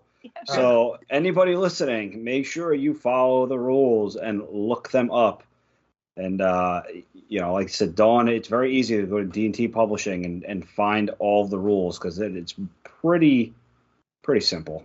Yeah, very transparent. And with submissions, and Dan, maybe now you'd be good with that, but with submissions, you know, they're gonna if you're not following the rules, you're just gonna piss them off like right off the rip, you know. So it's not, you don't want somebody to be angry when they start reading your story and like deciding whether or not they should accept it, or like jerked off about it, like what the fuck, you know, like. So that's kind of a no-brainer, but I would say too, just that like I had there's some people that exist, and honestly most people in the horror community are pretty fucking awesome that I've met. Like I put up a post the other day like saying just like, you know, probably like 95% of the people that I've interacted with are just like the coolest people you could imagine. But then there's that very small, you know, slice of people that you know, they just want you to wipe their ass for them sometimes. And I mean, I literally had a conversation with somebody the other day that was like, well, you know, I've been wanting to really put out this poetry book and, you know, this and that. And so I was like, oh great. You know, it sounds like they had stumbled upon a vanity press because the vanity press was telling them, oh, we're going to charge you so much and we're going to get that book published for you and it's going to be great. And I'm like, okay, you know, that's a red flag. I can suggest like some ways where you could publish your own stuff, or either that or submit to publishers that are gonna pay you for your work, because you should be paid, or royalty split, you know. And so I started, you know, the person was interested in self-publishing, you know, the way I had sort of presented it to them, and they were like, oh yeah, but I'm so terrible with computers and like I don't know this, like maybe you could come to my house and like maybe we could sit down and you know, you could show me all this stuff. And I'm just like, you know, I didn't know any of that stuff either when I first started. I was like and I was talking to this person on the phone and I was just like, you know, I was like, you know, if you want to do this, like if this is something you want, you're going to have to teach yourself. You're going to have to show yourself that yes, I want it, you know, and you're going to have to do it yourself. You know, everybody can't sit there and hold your hand. Nobody held my hand. I made a lot of mistakes, and I learned from those mistakes and continued to refine my process. But it's like there is this portion of people that romanticize the idea of being a writer, and they think it's cool, but they don't want to do the work, you know? Yes. That there's nothing more annoying than that, quite honestly, because you're never going to make it with that attitude. And so hopefully they take the advice. Hopefully they read the requirements, you know, because it's very frustrating otherwise. But I'm sorry, Dawn. With your word count, when you set a word count, is it like a hard set word count? I go over word count so often, and it's just because I feel like I need to get more of the story out. So say if you said you had a 6,000 word count limit and somebody submitted a story that's 8,000 words, would you tell them, no, we can't do this? Or is that something that you would give a pass on? If the word count's 6,000 and they send in an 8,000 word story, it's going in the trash. Gotcha. I was just curious how much of a leeway you give with that kind of something like that. I mean, I do give a little leeway over or under either way. Yeah. But not 2,000 words worth. Gotcha. It needs All to right. be a little closer to what we ask. But I do, if they go a few hundred over or something like that, I don't bust their balls over that. But Cool. if they're, way off, I just automatically, I'm not even looking at it. Makes sense. Awesome. And just so the people listening can understand, like, what is the reasoning for that? Is that because, the book needs to be a certain length, you have a certain amount you're investing into it? Is it time constraint? Because people will say, well, why does it fucking matter? So we just want to hear, why it does matter. Like, how does that impact you? Because a lot of people don't actually understand what that might do to create a ripple effect, Well, when you start an anthology, you usually have a page number in mind or about how long you want the book to be. So that's how you, I can't speak for anybody else, but that's how I come up with kind of the word count. And I go by, like, ABCs of Terror, obviously, so that's 26 stories straight off the bat. Mm-hmm. So you have to, okay, I've got 26 stories. How much can I give them and still it be this amount of pages or close to it? And I've done enough books over the years that I can pretty much tell you about how many words are going to work 4 pages to fit where I need it to fit. Mm-hmm. So if your word count's 3,000 to 5,000 and you give me an 8,000 word story, you've taken a whole nother person's spot. Yeah. Basically. So that's why it's important to me for that reason. I don't know about anybody else. Yeah, it's like some of it can be pacing too, you know what I mean? Like, if you want this to be like a fucking rapid fire anthology where everybody gets their shots in, it's like, and then you have one that just sort of drags on, that can kind of like change the momentum of the reading cycle, so... Yeah, that's a good point, Aaron, because there are some anthologies that are built around that speed, and like ABCs of Terror, when it's something that is 26 stories, you have to have them pretty succinct and short and right to the point. You don't want to have something that's drawing on. It's a 400-page anthology, because let's face it, anthologies are sometimes a hard sell to begin with, and if it's a 8,000 to 10,000 word story and you're like, oh man, I just want to get to the next one, it might be a little bit harder to sell. Whereas if I'm reading an anthology, I think, who was it? R.J. Badetti, he put out the short stories to read while you're shitting, something along those lines. Yeah, so again, these are the short little flash stories, and he said the pacing is important for a short story collection and anthologies. Yeah, he's a good guy. He was fun. We met him at WauthorCon. And, he's really funny. He was so cool to hang out with. I didn't know. I thought he was a homeless person when he came up to the table. I mean, he might be. I mean, what, you don't know. I think he was living. He was living he in looks that. like Weird Al, doesn't he? Okay, don't fucking say that. He's much sexier than Weird Al. Yeah, don't fucking he's say like that. He's like a homeless surfer, like that lives under the boardwalk or something. That's what he reminded me of. He was so cool to hang out with. He's actually a journalist. Is he? Yes.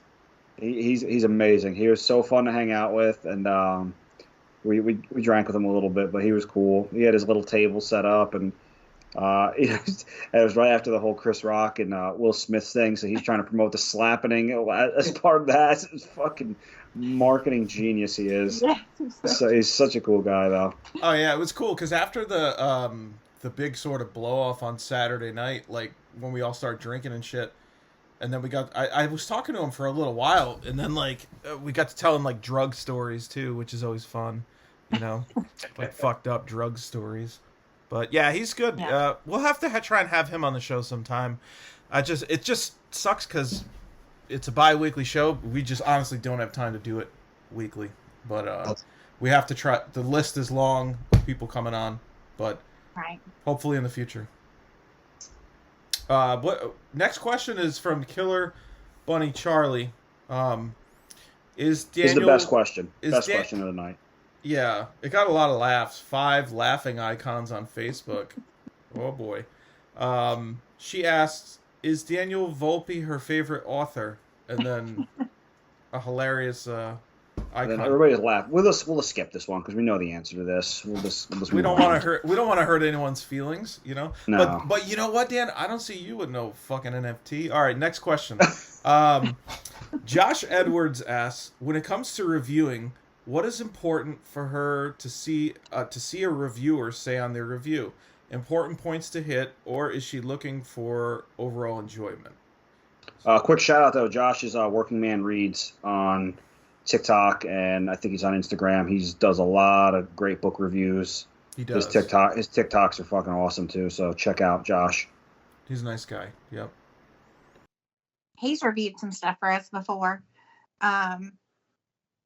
Yeah, so as far as reviews,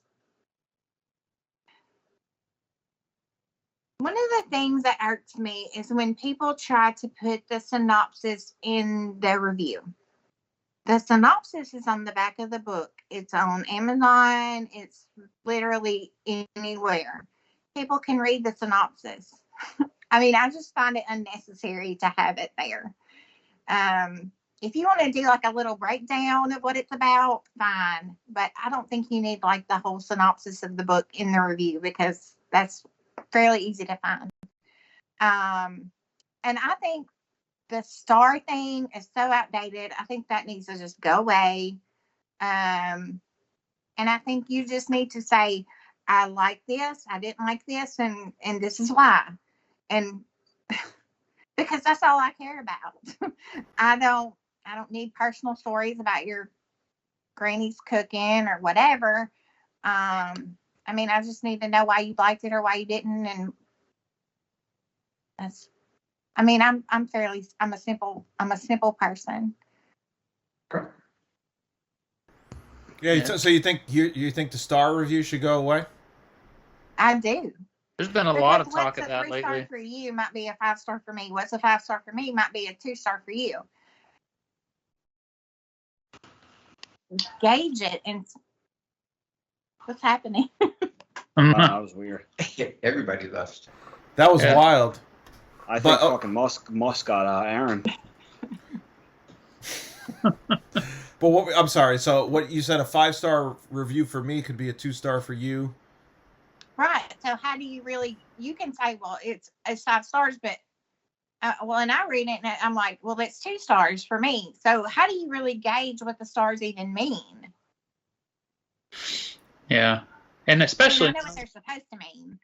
Especially now that they're letting people just kind of do just the stars and not even leave a review. That sucks when somebody just like drops a 1 star with no explanation, nothing, and then just disappears. You know what I mean? That I hate that they're letting people do that now, especially on Amazon. Just drop stars and go. I don't really know what to think of it, to be honest. Like, I don't know if it's necessarily a good or a bad thing, personally. I don't know. Like, what would you suggest in replacement of it? Or is there something that other people are suggesting in replacement of it? Because like, okay, for the person who has the 2-star book, it fucking sucks, you know? But for the person whose most books are 4 or 4.5 stars, it's a good selling point, you know? When people look at that and they see that, what do you guys think? Personally, I think that for a rating system like that, I think 5 is too low of a number because, like you said, if it's some people might say nothing to them is a 5-star book. They might have 1 or 2 5-star books, and they rate everything. Everything starts at a 3, and if it's something they love, it's a 4, and if it's something they can't live without, it's a 5.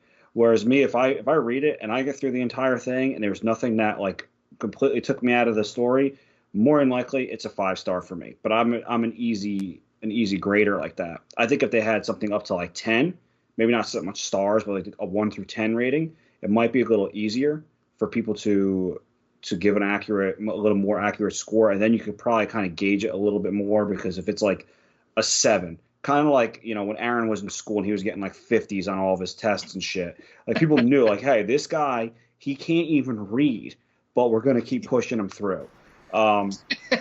So I see him unmute that mic. He's getting ready. No, I was gonna tell you. Did you know? I was passed in high school. They said, you know, he looks like he might be able to. He's a pretty good guy, Aaron. You know. Yeah. But I probably shouldn't have graduated. Like if you looked at it by the books. Yeah. But that was mostly because I was a fucking degenerate. Did you look old in high school like you do now, or not as old? Okay. I did have a few very small amount of gray hairs and gray pubis back then. But oh fuck you, Roland! Coming out the cut and sniping me from my fucking gray hairs. No, but I don't know. I think that's like the IMDb system, right? Is a 10, or you want to go? Yeah, that's what I was gonna say. We got Rotten Tomatoes system, which is 100, right? Or can you just do thumbs up and thumbs down? No. Yeah, I think the thumbs up and thumbs down might be kind of cool because, you know, you either liked it or you didn't. Yeah, if you're, that's kind of like, if they graded you over a 50%, then they're probably gonna thumbs up it, and anything below that's probably a thumbs down. But I mean, I agree with Daniel as well.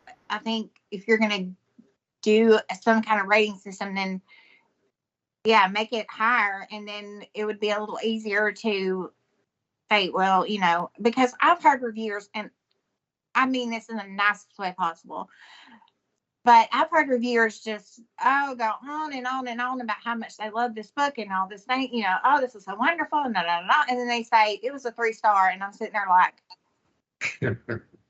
but why? You just said it was great and wonderful and all these things. So so that's why I find the star thing. And some people will flat out say they don't do 5 stars. Like for something to be a 5-star, it needs to be like astronomically, you know what I mean? It needs to be just beyond.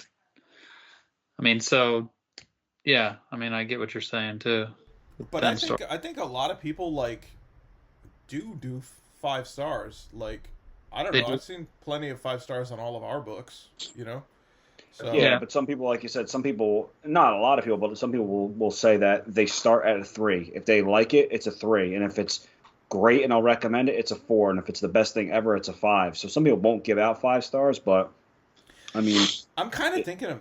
Oh, I'm sorry. Go ahead. No, like we said, I think that the Rotten Tomatoes thing with the 1 through 100 or the IMDb thing, where it's at least through 10 would be a better gauge. Just because I'm sure we've seen it where there are some pretty popular books, especially in our genre, where like, oh, that's a really good book, and you look at them on especially Goodreads. Goodreads is fucking savage. That place is like a war zone. You go on Goodreads and it's like a 3.7, and you're like, damn, I thought that was a pretty good book. And even though 3.7 is still pretty good, but in your head, like that was probably a 4 to 4.5, 5-star book. And on Goodreads, there's like people calling for your death or something like that. Like Goodreads. It is, man. Bring it on. Bring it on. Every time you look a book up on there, you're like, damn, really? Like the rating's always bad, man. And you check some of the reviews on Goodreads. Like I always go on like my 1-star reviews because I think they're just absolutely hilarious, and people are like, pretty much you're a piece of shit, which is not wrong, but they just completely fucking rip everything apart, and they're brutal on Goodreads. Man, they're freaking brutal. But I almost think I think, the more I think about it, it's like it's almost like the star count doesn't even fucking matter. It's the number of reviews. If you look at a book and it's got 1,000 fucking reviews or like 2,000 reviews, for our genre, I'll say, because we're a bit more on the underground side, like a lot of books that are like super popular on Amazon will have like, fucking 10, some of them will have 10,000 reviews, but like in our genre, like hitting that 1,000 milestone's like a big deal. Like Christopher Triana just did that. Duncan Ralston, I think he's coming up on like 1,500 on Womb. The Slob is getting close to 1,000. So it's like, I think that's a huge milestone. And like, even if people don't see, I think all of those books too are like 4 stars, like across the board. The ones I just mentioned are 4 stars, and it's like I don't think people look at that 4-star and be like, oh well, I'm not gonna read that book. I think even if like you see a 3-star book and there's a fuck ton of people that read it, you want to know like why is everybody reading this shit? You know?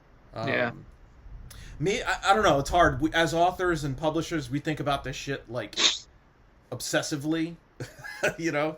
Yes. But I'm not sure what the best thing is. But I don't know. Do you want to? Anybody else want to move on to some questions? I guess then John Lynch.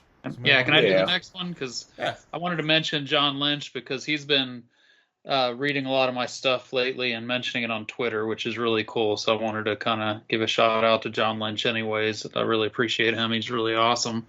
John And- Lynch is the man. Yeah, he's really cool. So I'm sorry not to cut you off, but I have to fucking mention John too because he came out to see me this week at Banshee Fest, and that was a banger, wasn't it? I heard it was a banger. That was a banger, dude. So John came out though. He's super cool. He bought a bunch of shit. He's been sharing the shit out of my stuff. Actually, I think he's in Dawn's upcoming anthology, right? Yes, he is. And he's a veteran, military veteran. So the first book order he placed with me, I gave him a veteran discount, and he's a member of the Rhode Island Horror Writers Association, and which I've joined recently. And cool. he's just a cool dude. And it was good to meet him. John's been awesome to me. So I'm sorry, I had to give him the props. Oh, that's cool. I didn't know all that about him, so that's pretty cool. Yeah, he wants to write military horror too. He has some ideas for like military horror, and I was like, dude, that's like a fucking untapped thing. Like you need to do that, and that would be awesome. Yeah. So hopefully he pushes through with it. Cool. Well, he had 2 questions. One is, what is the number one quality you're looking for when selecting something for publication? So, I mean, it's going to be the hook. That's why we do paragraphs for ABCs of Terror, and while we're doing the 10,000 words for missions this time, because I feel like if you can hook me in a paragraph or you can hook me in 10,000 words, the rest of the stuff should be piece of cake, pretty much. You know, it's hard when you have a short story, you know, you don't have Stephen King time. That's what I call it, where you can talk about the trees and the birds and the, you know, grass and whatever. You have to get these people in, you have to hook them. They, you know, you have to get them where they want to know what's going to happen next. What's going to happen to these people? Oh my God, you know. And the same thing with a novel and a novella. You have to get them straight off the bat, especially now if you're Stephen King and have Stephen King money, you can do what you want. You can write a whole 10,000 page book and not talk about nothing but the birds and the trees, if that's what you want to do. But if you're a new author specifically, you got to have something that's going to capture these people's attention and hold it and draw them into the book. I mean, you know, and especially if you're doing an old trope type thing like zombies or vampires, werewolves, those kind of things, you have to have something that's new, something that not everybody's read 1,000 times. So that's always what I'm looking for is in the, you know, the first 2 chapters, am I bored? Am I going, I don't care about these people, I'm done? Or am I like, oh my gosh, well, I got to keep reading, I got to see what happens? You know, that's the difference. I have a question before I get on to his next one, and hopefully this is not asked in here, but so when you're doing these ABCs of Terror books, are you assigning the letters of the alphabet or people pitching them to you? Because like, I can't imagine anybody wants X or Z. There's got to be a couple letters that nobody wants to fucking touch. I mean, everybody must want like the A's and the N's, you know, all the letters on Wheel of Fortune that, you know, you fucking pick right away. There's got to be all the other letters that people kind of shy away from. They actually pick their own letters. After we open the author group, I put up a post that has all the ABCs on it. They call me at which one they want, and actually, X and Z, you wouldn't think they would get picking.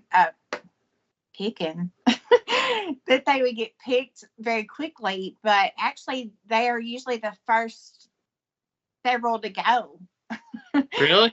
Yeah. Wow. All right. And so John's other question was, what was the biggest learning curve when opening up a small press? Everything. I imagine. Yeah. Biggest learning curve, I would say timing. You have to know when it's time to send a book to be edited, when it's time to send it to be formatted, when it's time to work on the cover. And you have to know when to post things. When are you doing the cover reveal? When are you putting this up on Amazon? When are you doing, you have to learn that kind of timing. And it took me a little bit to get to that point, but I feel like now we run like a well-oiled machine, and I know exactly when things need to be done. And it's helped tremendously to being, oh my God, what do I do? So yeah, that was my biggest learning curve, I think. Cool.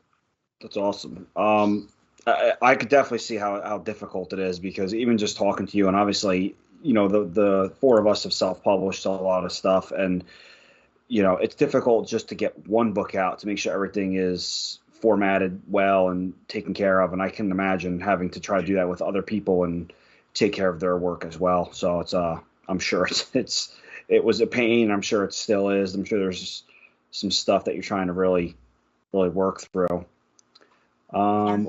Yeah, I suck on all the timing of my own shit. Sorry if you hear the blender going in the background. I'm trying to mute my mic when I'm not talking, but yeah, I still suck at all the timing of my own shit. Somebody's making smoothies. Not for me, but I don't get any smoothies.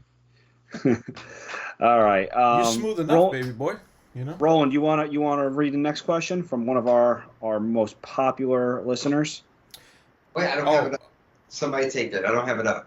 I'll take it. And also, before that question, I don't know if you said, it looks like Drew Stepik shared a cool GIF of, I don't know if that's a fucking cow heart or a human heart. The D&T Publishing looks insane. So yeah, the beating cool. Heart. Yeah, he made that Godless graffiti for us. That's very cool. Shout out to Drew and Godless. He didn't have. I swear he doesn't sleep, man. That guy it's like he just plugs in somewhere and recharges and just he fucking works nonstop and still finds time to do that kind of stuff. So it's amazing. Absolutely. Yeah, he sent me a video for. I don't think he shared it, so I won't go too much into it. But for the upcoming 666 awards, and he does like a fucking stunt, and I'm like, you're gonna hurt yourself, and he did a little bit, but he's just a maniac. He's just a machine, and the guy works tirelessly. So and he's definitely out there promoting indie horror. So definitely got to give him some. I told him if he could stay his old ass on the ground. All right, so Dawn Keat, who always has a question every time, she asks, has there been any book that you've read that scared you? And then she has a follow-up question. That scared me?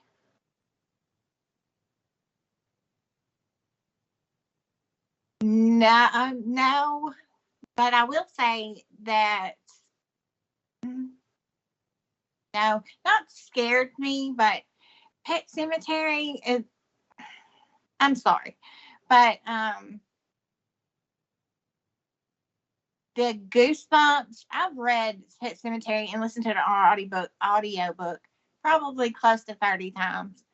And the feeling that I get and the goosebumps that I get every single time have yet to be rivaled.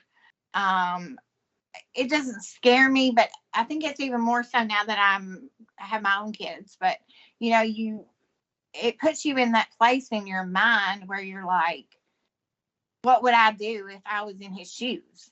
Now, is the Indian burial ground bringing people back to life kind of thing real? I mean, obviously no, but you do start thinking like, because I have a dog. We have a dog. My kids love this dog. If it dies, we're gonna have to go to therapy. So I can see that where, what would you do if your kid's favorite pet died and you had a chance to do something about it? Would you do it? Your kid got hit by a truck. You have a chance to make it right. Would you do it? And that's real. That's some heavy stuff. Yeah, that's cool that there's certain stories that we can all go back to that really kind of do it for us, but scaring is difficult in literature to actually scare, Yeah. Disturbing is a little bit easier, grossing out's relatively easy, but scaring, there's an art to that, and it's like very methodical usually. Well, I think to touch on Pet Cemetery, especially because we all know that Dawn and I definitely share that as our favorite in horror, especially. I think the scariest thing about that is not so much the story, but you're in your own head thinking, would I do this? And like you said, like we just recently had to put our dog down, and my wife was a wreck, and we buried the dog in the yard. And every day I'm like, man, what if you could bring this animal back? And it should be happy and young and a puppy again, and and you start to think about what you would do. You can do that now. It's true. You can clone your pet. Yeah. Hey, I'm not it's doing kind that. of like sick that you think about that every day though. Cloning or you're kind of a fucked up person. Yeah, no, I know. We've established that. It's old news. But but I think that's the scariest part of a lot of these books that we read is how we interpret it. And again, I think one of the scariest and most claustrophobic books that I've read, and I love it, is The Deep by Nick Cutter. And that has to do with, obviously, claustrophobia of being underwater.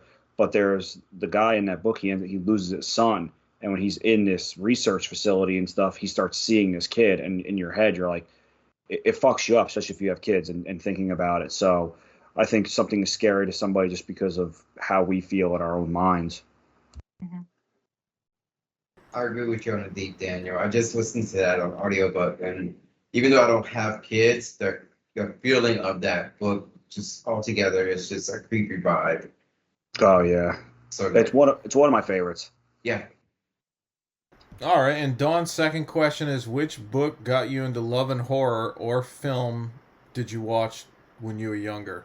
So, is it Pet Sematary, or was because that actually, funny enough, I'm gonna fucking partially answer this question just because I want to. My uncle actually brought over like these old fucking VHS tapes of all things, The Stepfather 3, not the awesome first one or the pretty awesome second one, but the fucking third one, and Pet Sematary. And watching those was like pretty fucking disturbing, like at an incredibly young age, But what do you got, Dawn? I watched Pet Cemetery for the first time when I was 8 years old, I think, at a slumber party because we were super supervised. But actually, the movie that I would say got me into horror was when I was 5 years old. My daddy let me watch Creepshow 2. And that raft scene is freaking brutal, and I love show too. yeah. So I remember I would stick my head out from behind his back and watch until something scary happened, and then I would to get back behind his back every time something scary happened. So yeah, so I would say that was the movie that got me into horror. Nice. Carver, why don't you take this next question? From Matt Shaw. Oh no. It had to be the Matt Shaw question, huh? Perfect. In a world where we have our genitals literally stuck on our forehead, would she rather be a man or a woman? I'm gonna be a woman all day long, every day. Yeah, you like the dong would be in like your eye or like tickling Yeah. your nose all the time. What the fuck? Unless it was yours, Yeah, and then- it wouldn't even hit you'd your really have to eyebrow. think about, That's true. The size mattering. You could be a unicorn, though. Well, men are gross. Right. True. It's accurate. And I mean, I got to be the mother to 5 beautiful children. So, I mean, that's worth it to me. Another insightful question from Matt Shaw. Thank you, Matt. It would totally change the landscape of headbutting forever. Like, professional wrestling would be really weird after that. Yeah, those Oh, chair yeah. strikes. Yeah. Roland definitely would be. Right? And that got 7 laughy faces, by the way. The low man. blow would be the high blow. But go No. ahead, Dan, why don't you read old Colt Skinner's question? Old Colt. I think Dawn kind of covered this, but we'll go over it again. He said, I'd love to hear about why she decided to do the Emerge series and how she feels it has been going so far. So how do you feel it's been going? Because you did answer why you decided to do it, but are we going to keep it going, or how is it going so far? I think it's going splendidly. And I love reading the stories every month. I don't know where they're coming from, but I'm not mad about it. There's really some untapped voices out there that people need to read their stuff. I mean, Nicholas Robinson messaged me actually a few weeks ago, and he was like,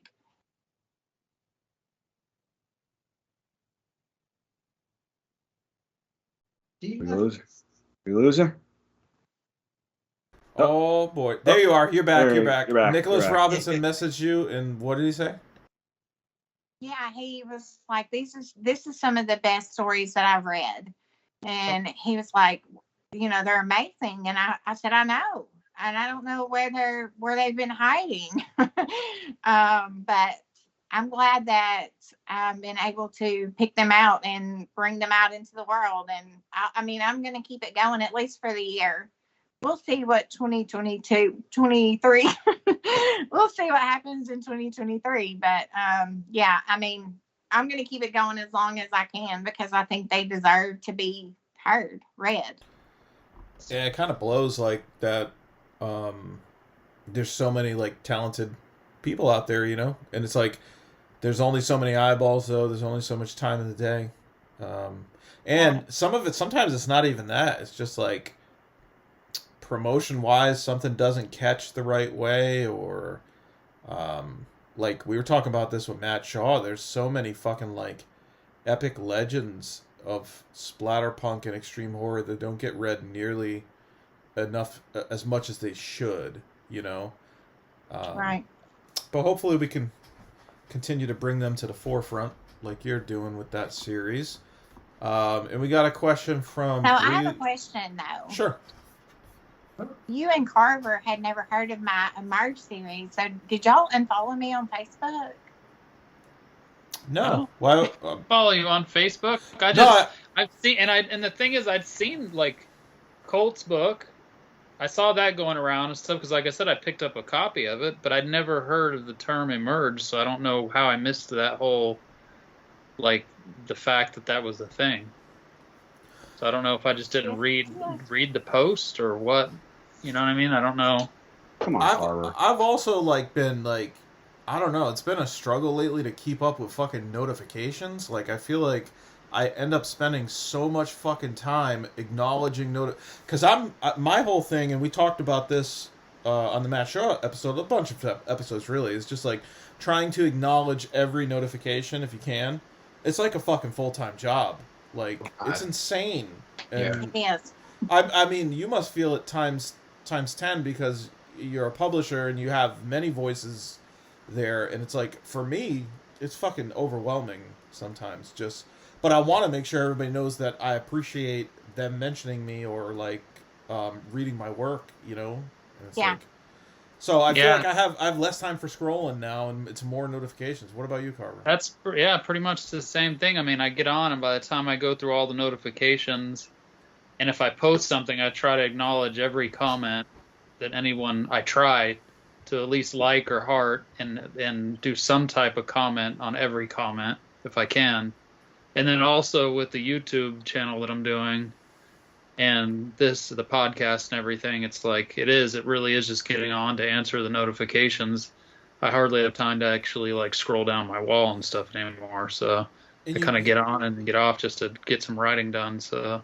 You know what's crazy, dude? Like, Facebook is just one platform. Like, I have trouble keeping up with exactly. Facebook. And then you look at Instagram and TikTok and all that, and it's like, good God. And Twitter, and it's like, it's crazy. But, no, we did not unfollow you. I was kidding. No, it's a good question, though, because when you mentioned it, I was thinking the same thing. Like, how did I not hear about it? How did I miss that completely? Because I see Drew's stuff, too, and you said he's involved. So I don't know how I missed... You know, I see Drew, and not only Drew, but all the godless, you know, everybody that reposts his stuff, and I just haven't, somehow I missed that. Oh, also, if you do that, if you do announcements like that, you should stick them in the Written in Red podcast discussion.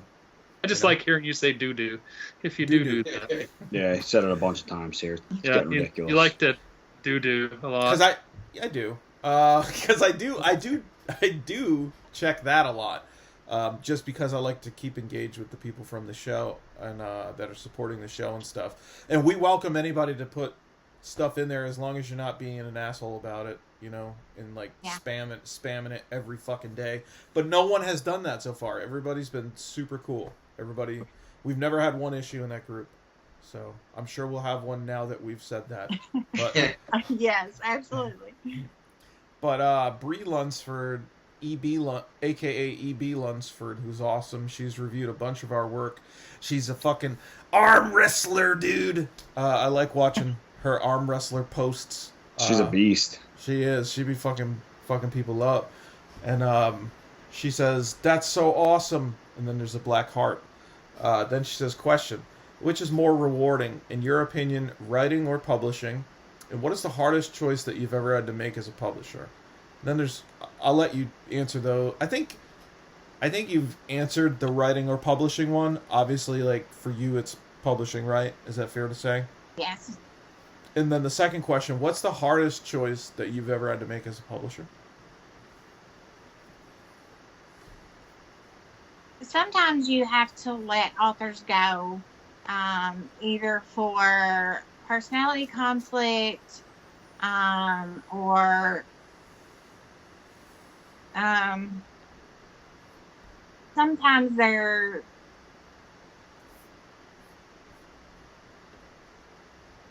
social media.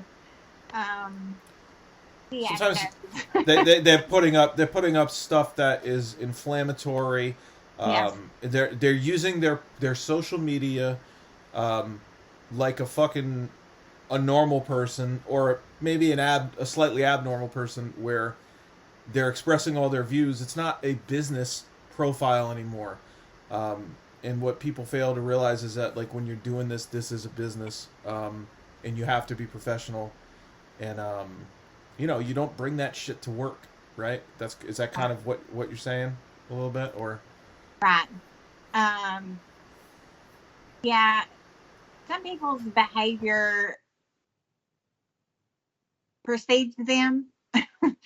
And so, and at the end of the day, it's business. And so sometimes you have to make decisions like that. And that's been the hardest decision so far that I've had to make, is that I've had some people that I had to let go. And I understand that they wanted me to listen to all their, this is why I did, and this is it, and I get it, but, I can't. I also have to, D&T's always, and my authors is always going to be number one. And I have to protect that. So if it requires me sending you on your way, then that's what has to happen sometimes. Now, I'm not, and again, we're not sort of like we asked you that NFT question. I'm not going to ask you to say anything specific because it's inappropriate. But do you find yourself sort of looking at these situations like, where you have to like give a personal opinion in your own mind as to like, is this right or not, or is this more a pressure from outside people that they're putting a pressure on you to release this person? No. I've never Well, first of all, I'm not big on doing what other people want me to do. I never have been. My parents can tell you that. But I've always kind of done my own thing. So it's very much been a personal decision, because, you know, my granddaddy used to say all the time, if you don't stand for something, you'll fall for anything. So, and there's just certain things that I don't agree with, and I'm not going to promote it, and I'm not going to let you promote it under my publishing label, either. So, I mean, you're free to make your choices and your decisions, but you're not free from the consequences of those decisions.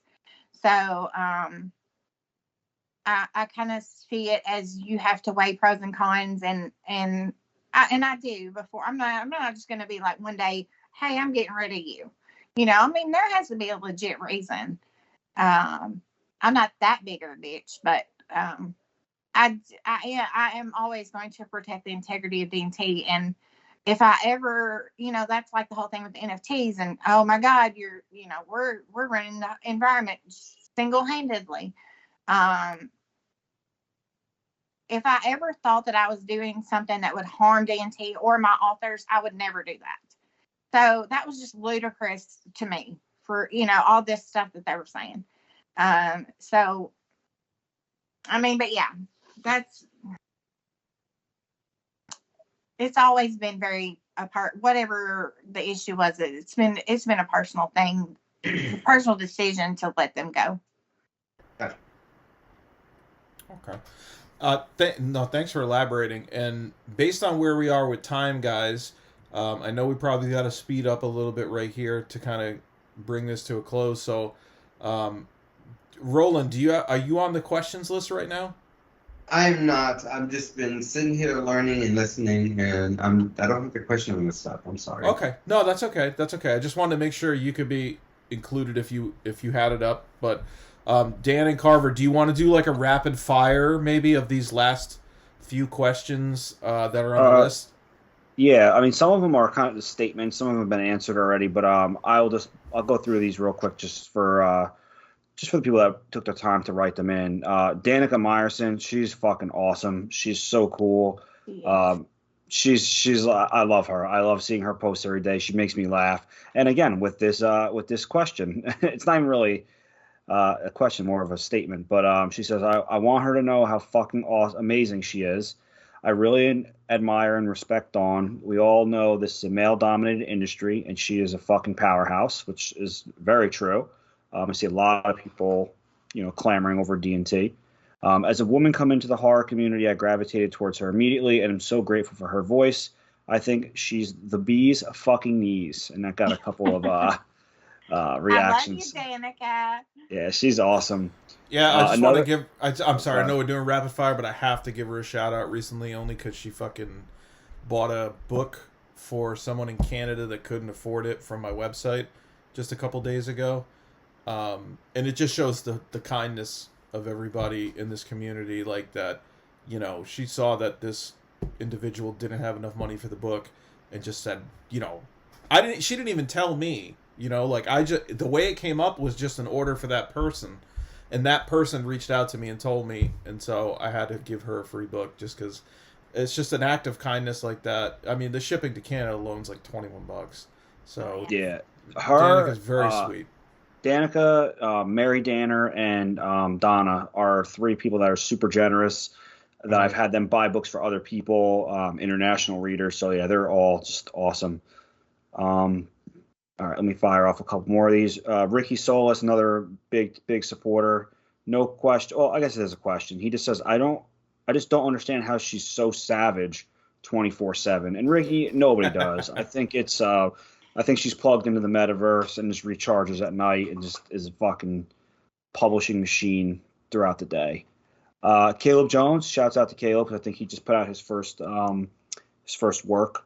It says, other than not following submission guidelines, what is cause for an immediate rejection for D&T?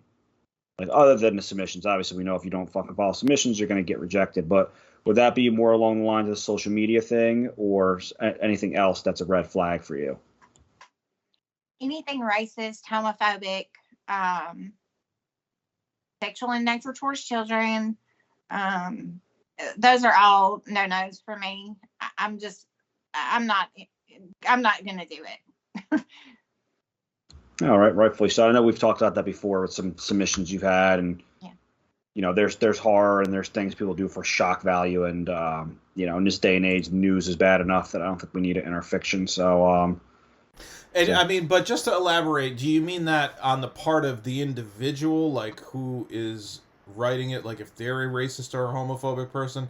You're not talking about a character that they create that might have bigoted tendencies because they're a villain in the book, right? You're just talking about like it.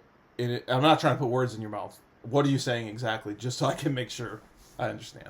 But well, I'll just give you an example. When we were doing the games anthology, we had a story that was submitted where the actual game was that these KKK members were chasing this African American gentleman down and to kill him, and that was the game that their story was about. And that's a hard no for me.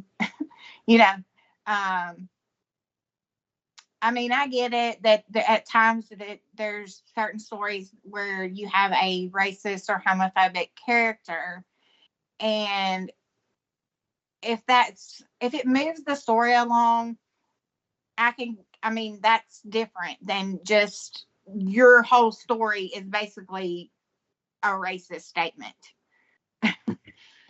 Yeah, because it will honestly, like, it has to. We were talking about this at KillerCon, I think, too, and like Wrath was talking about this, like with nuance in these type of characters, rather than just like being so heavy-handed and blunt with the way they act. You know what I mean?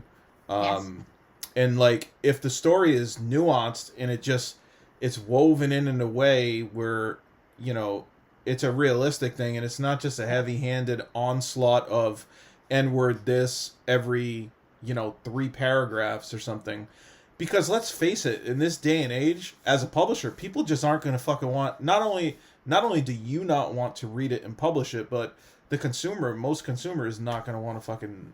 It's going to be a turnoff. You know what I mean?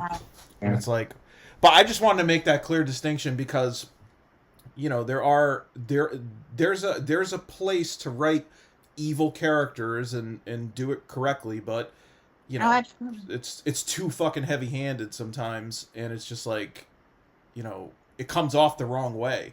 So either people think that person is like that, or maybe they are like that. God forbid, but Well, that's the thing. You want them to.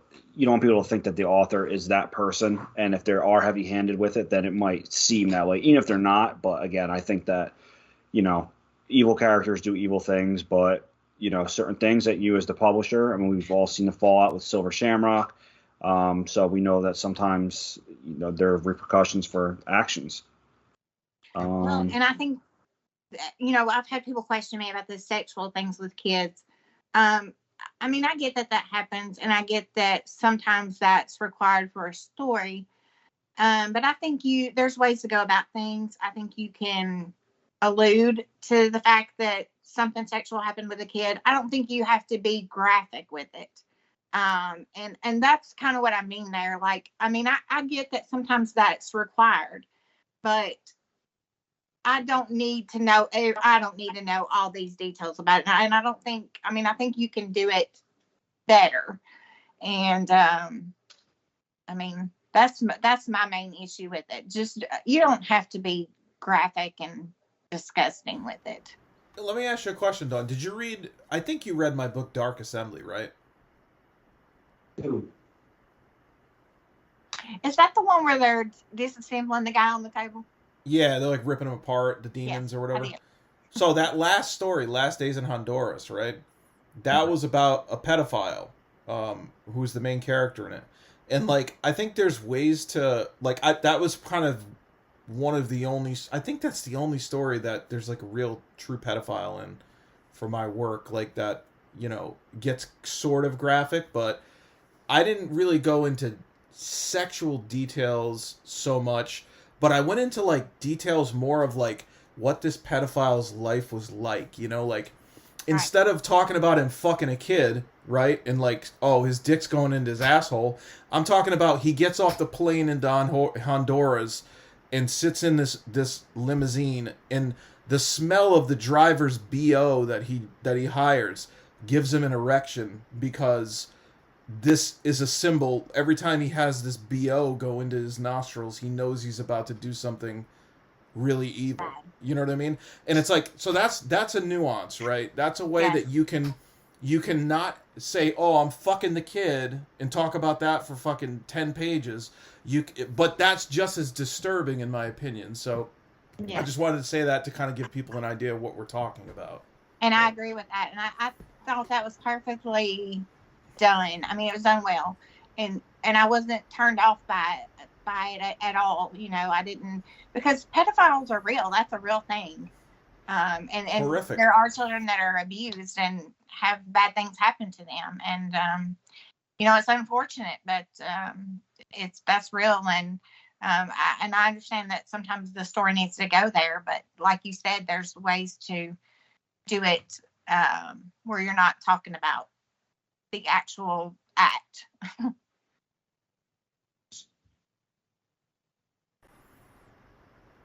So, actually, I did pull up the question, so if you don't mind, I'll read the next one. Since I've been Thank God, Roland. Thank you for participating. God bless you, Roland. Love you, buddy. Sorry.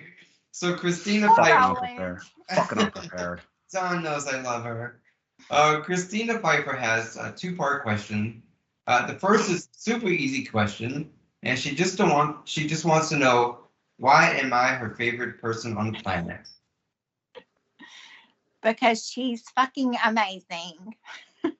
I think we can all agree to that.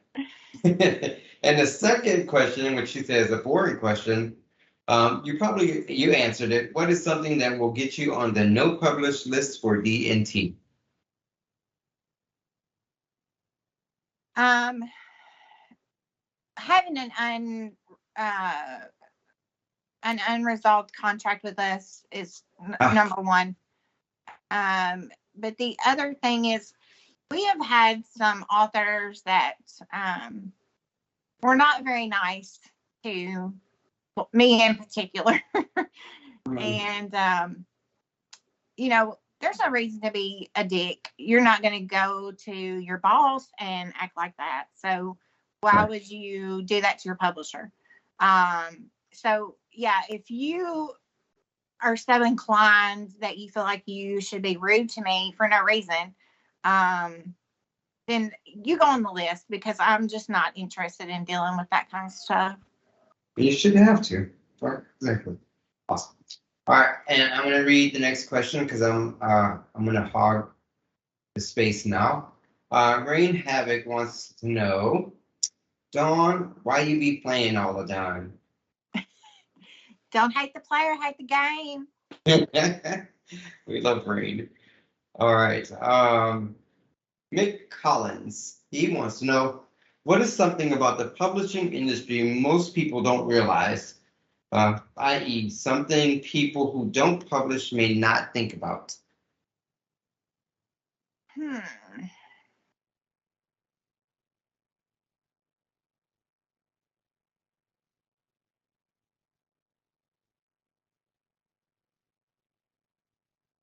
I think the amount of time that it requires,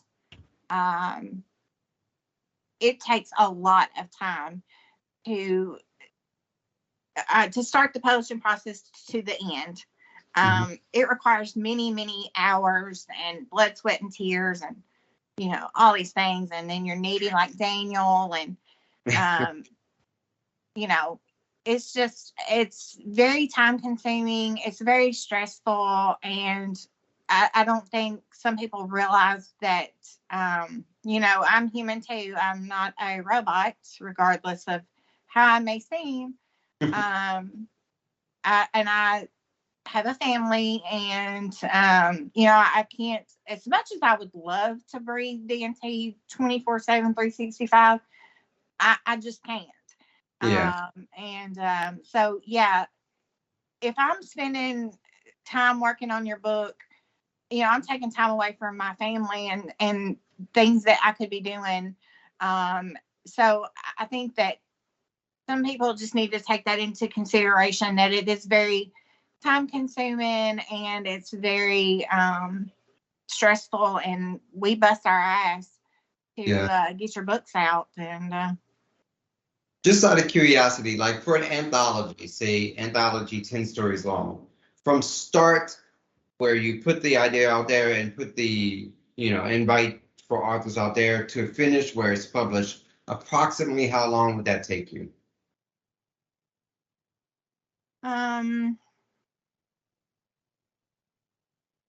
Probably about 5-6 months. Okay. It's a lot of work that you put into that. So thank you.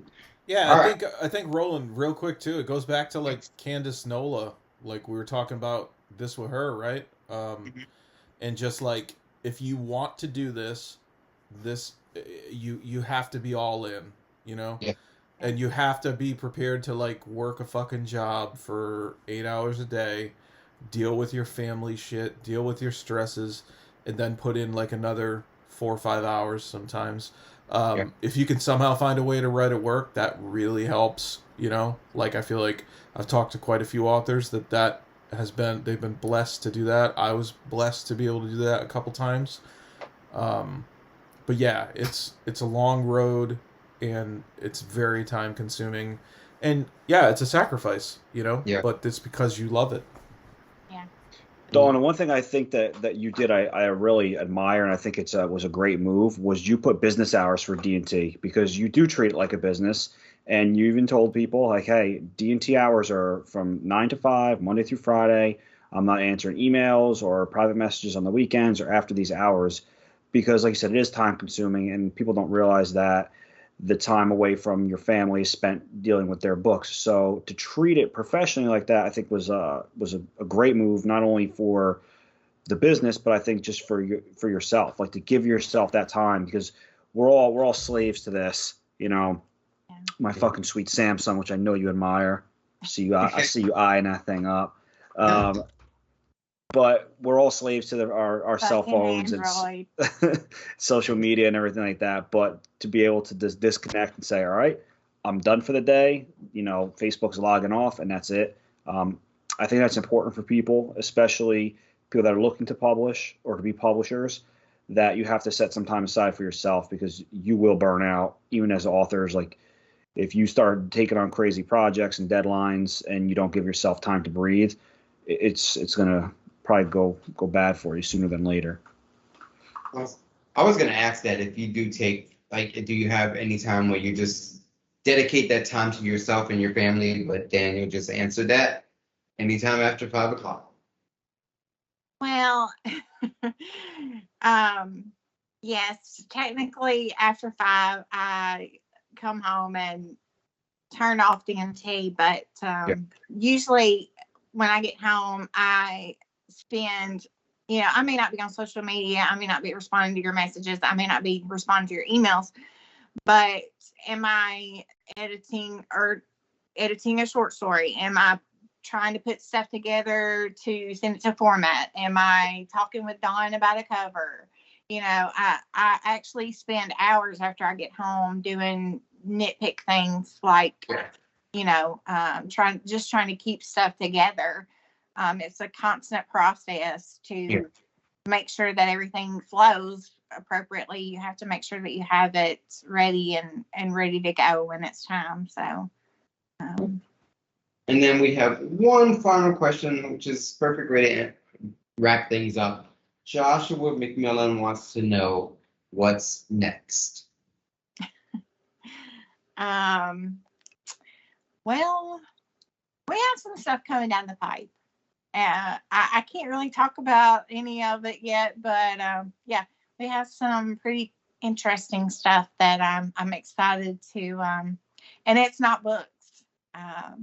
It's going to be for the community.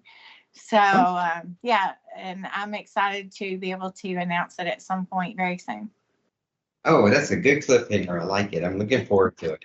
That's awesome. Dawn, are you gonna go to like any kind of conventions? Do you guys do conventions or anything like that, or because She has a table upstairs. Oh, you do? Yeah, at AuthorCon. Yeah, AuthorCon too. Yes. Oh, cool. We So have a I'll see you table. there. Good. But you know, with me being a nurse and we have such a staffing shortage at this point that it's hard to take off and get days off to go to things. But hopefully, since it's a year in advance, I can go ahead and request off now. That's awesome. So Dan, since you're hosting, do you want to do the final questions and stuff, the wrap up? Because that's all of our reader or listener questions, I should say. Yeah, I mean, like we said, you've seen the show before. We always kind of ask the guest, give us somebody, an author out there that you feel like they needs a spotlight that's not getting a spotlight.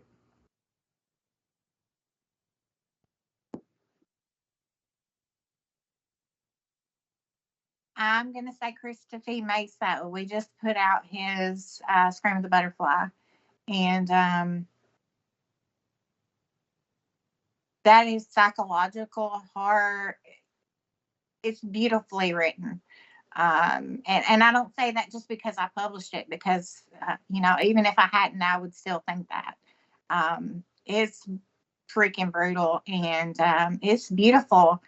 And it's sad, and it's, gut-wrenching and heart-murdering and the whole 9 yards. And if you have a chance to read any of our newer books that's come out, that's the one that I would suggest.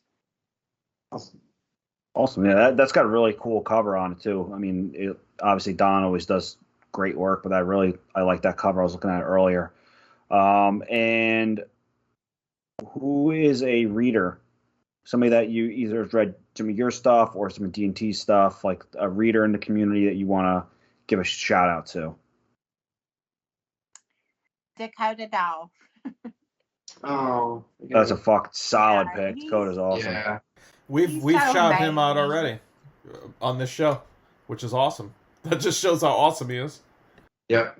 Yeah, he's on our street team, and I mean, he's just amazing, and his reviews are so well written and so worded so beautifully, and he's just, when I send him an email with a new book in it, he always emails me back, and he's like, well, I've been looking forward to this one, or I'll get to it as soon as I can, and he's always just such a super nice guy, and yeah, I really like him. Awesome. Well, listen, I mean, just like us, right? Just same as us, we have our day jobs, we have our families, we have our personal issues, and then we have our writing and our publishing and everything. It's the same for these readers, like they almost treat that like a job, because some of them are so kind and they believe in us so much that to them it's like they don't want to let us down, and like, I hope they know that they're not going to let us down regardless. You don't have to do that stuff, but they just are so dedicated to it that they go out of their way to do that for absolutely nothing, and it's just incredible. So kudos to Dakota and everyone else that we've recognized and that we will recognize in future episodes. Yes. All right, Dahl. One final question that Aaron usually asks, but I will ask it, and I think it's a pretty good one. So when you're old and on your deathbed and you're ready to expire and pass on to the great beyond, Well, I'm not far from it. So. what do you want people to remember about you and your legacy? What do you want to leave behind? What do you want people to say? Like, this is what she did for the world of horror. I want them to say that I published some kick-ass books, and I helped some new readers get their books out and get their foot in the door. Very nice. Yeah, it's awesome. It's a good lineage, good legacy, I should say, to leave behind, and you definitely have. I mean, I don't know how many titles D&T is up to by now, but it's got to be close to 20. You got to be up there, if not over that. So you definitely don't really show any signs of stopping, and I feel bad for the rest of the publishers when you retire from your day job and you can do this full time. I think you're gonna be worked like crazy then. Well, They might have a rude awakening coming soon then. That's what I like to hear. I like to hear Yeah. us. I just want to see the whole group ascend, because too often I feel like we hear about people that see other people succeeding and they feel some kind of fucking nasty way about it. And it's like, I never understood that, I always used to say, I see that person succeeded. That's fucking cool. You know what I mean? Like, that means if they could do it, I could do it, like Right. this person was like, someone like any of us on this show, maybe with the exception of Carver, because he's been doing this for a while, but, relatively finding some level of success within a few years of really dedicating yourself to something.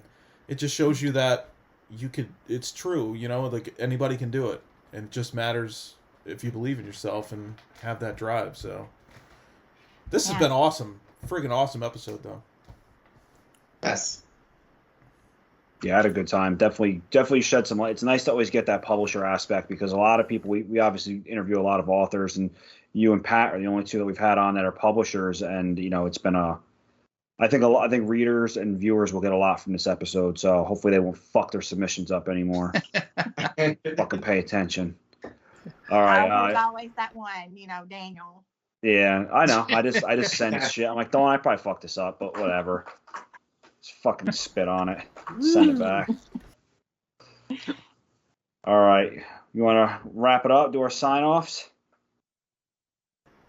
Yeah, so Dawn, why don't you lead us off? Tell us where people should look for your work. Do you guys have a store maybe, or anywhere that you want to direct them to?